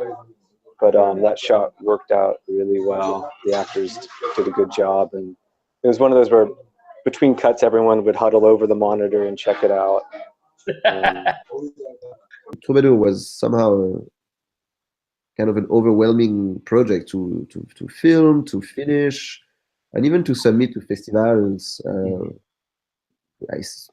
We sent it to 250 festivals. We received 17 positive selections, but for 6 or 7 months we had nothing. Last year, from January till June, we had 0 selections, which was very, in a way, disheartening. So from last summer, it started finally, okay, but in a way, just to just push a bit more so that it gets selected somewhere, we also had to submit a lot. So we're sort of eager after Slamdance. We're very eager to finally start another project. Nice. Because now it's been a good. I'm glad I attended. Like I missed Slamdance 2017 where we had our previous short film, but after that, during the year, Forrest was really telling me like, "Wow, man, this was so nice. All those crazy Slamdance stories really made me regret." So when the Troubadour got selected, this time I felt I cannot miss it again. But being there was very inspiring, really, like just seeing this raw energy and enthusiasm from everyone. We really felt like, okay, let's just forget this Troubadour now. And I guess we still have about 45 pending submissions, so it could still be selected, in some places. It's actually going to Uruguay next month. Oh, nice. So why not? But overall, we really got this feeling that, okay, let's let the boat sail once and for all now, and just switch to the next project.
これで俺は世界中の海にしょんべんをしてやったぜ。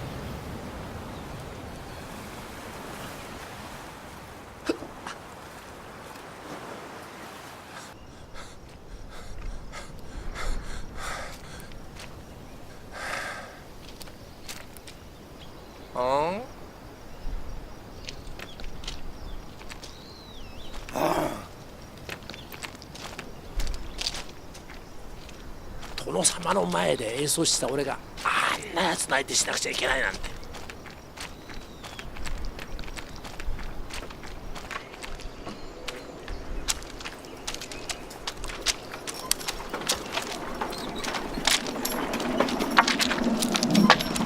また俺置いてけぼりしやがってよ。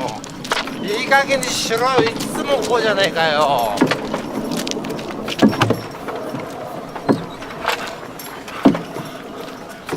時間がないんですよ。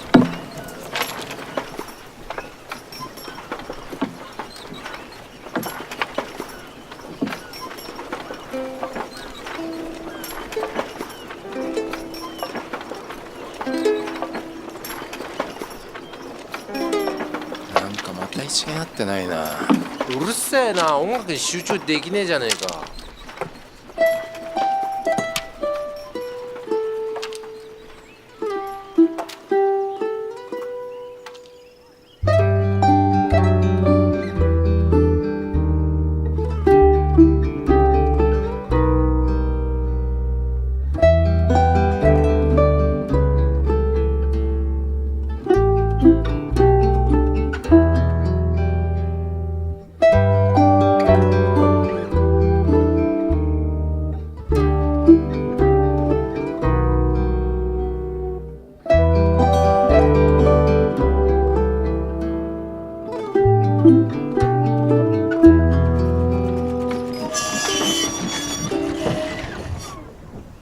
何止まってんだよ。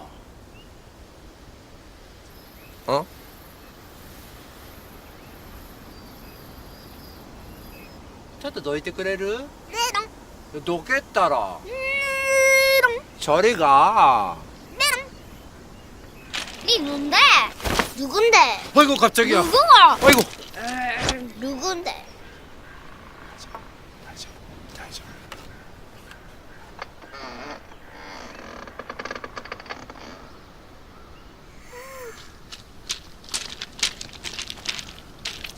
혹시 산신인가요?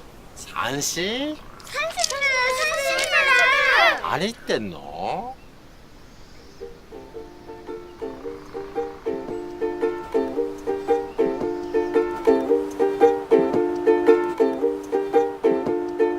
산신이 왔다. 산신이 왔다. 흰머리 날리며 산신이 왔다. 말문을 열어라. 산신이 왔다. 산신이 왔다. 산신이 왔다. 여기가 공주님 집 가는 길이에요. 아, 곤남이 집 가나이도 있겠나요, 너가요. そこでしばらく待ってろ。 누가 하는 말이야?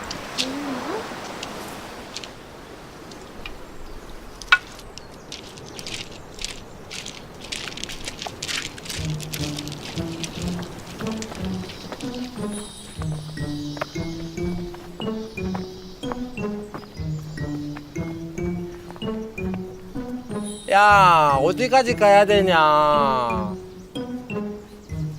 산시는 원래 산 타는 곳이라 왔거든.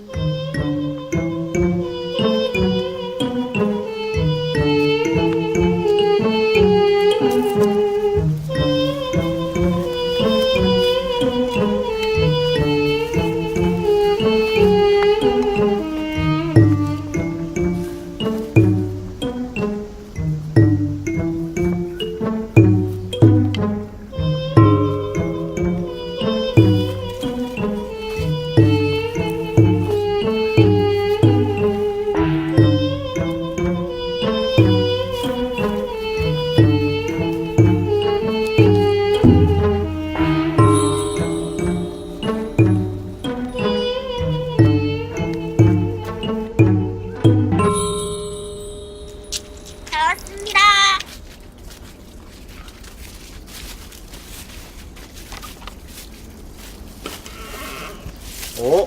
무슨 오두막집이지?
감사합니다만 산신은 아니시네요.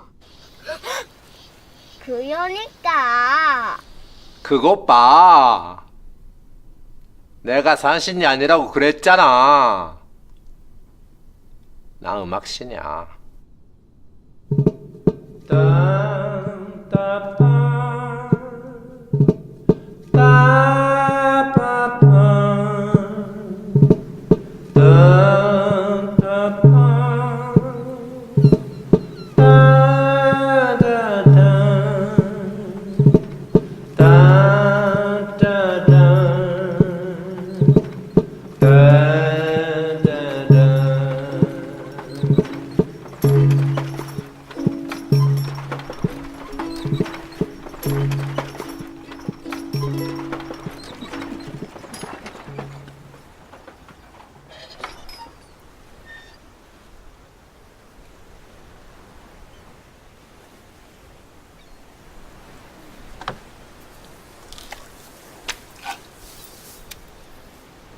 세상 끝에 서 있는 영혼 깃든 나무까지 곧장 가셔요.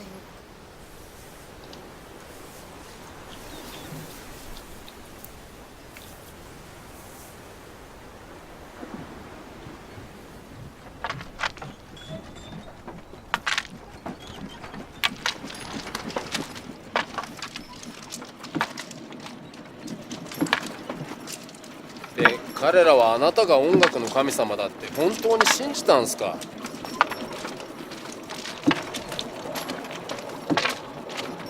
当たり前だろ。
大丈夫だから。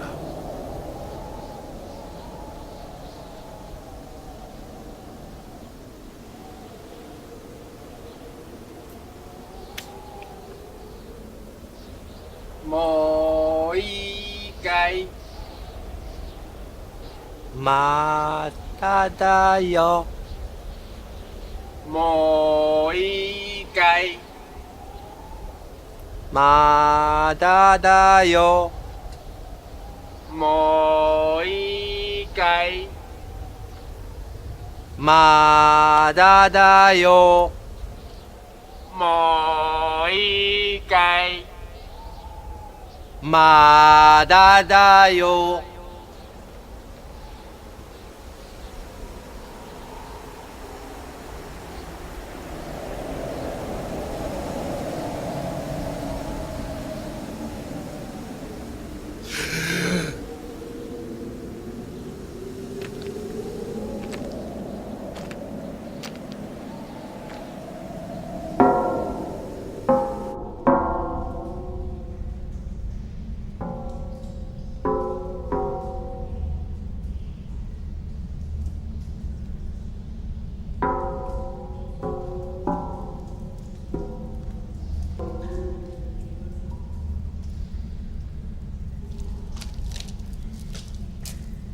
아빠,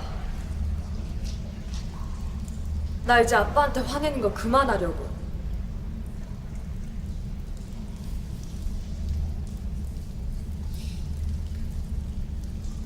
아들이에요. 걱정 마. 우리 잘 살아낼 거야.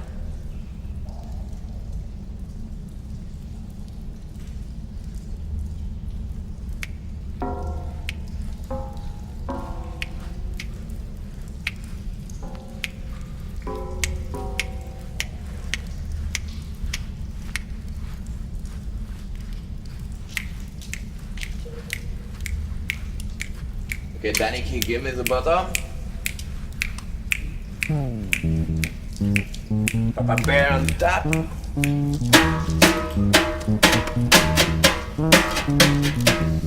Oh, you are back! We can finish the album! King and Queen, man! King and fucking Queen!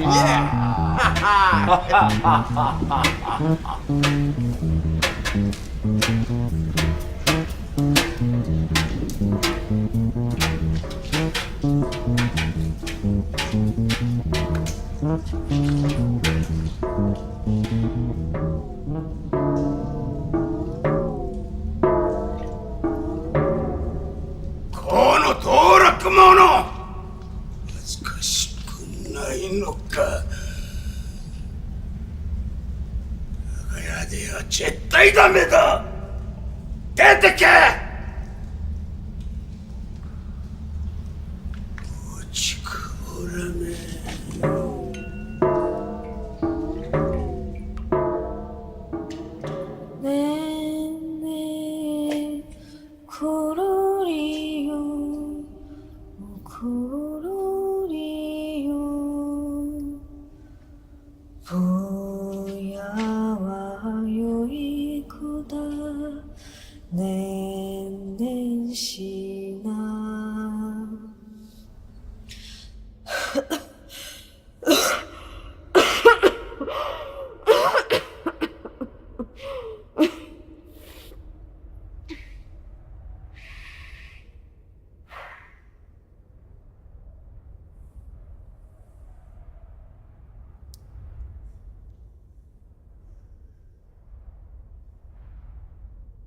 넌 잘 살아낼 거야.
Same.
이게 답니까?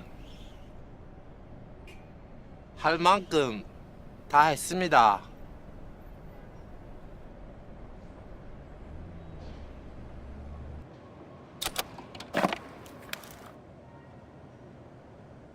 자, 이제 작별 인사를 하시죠.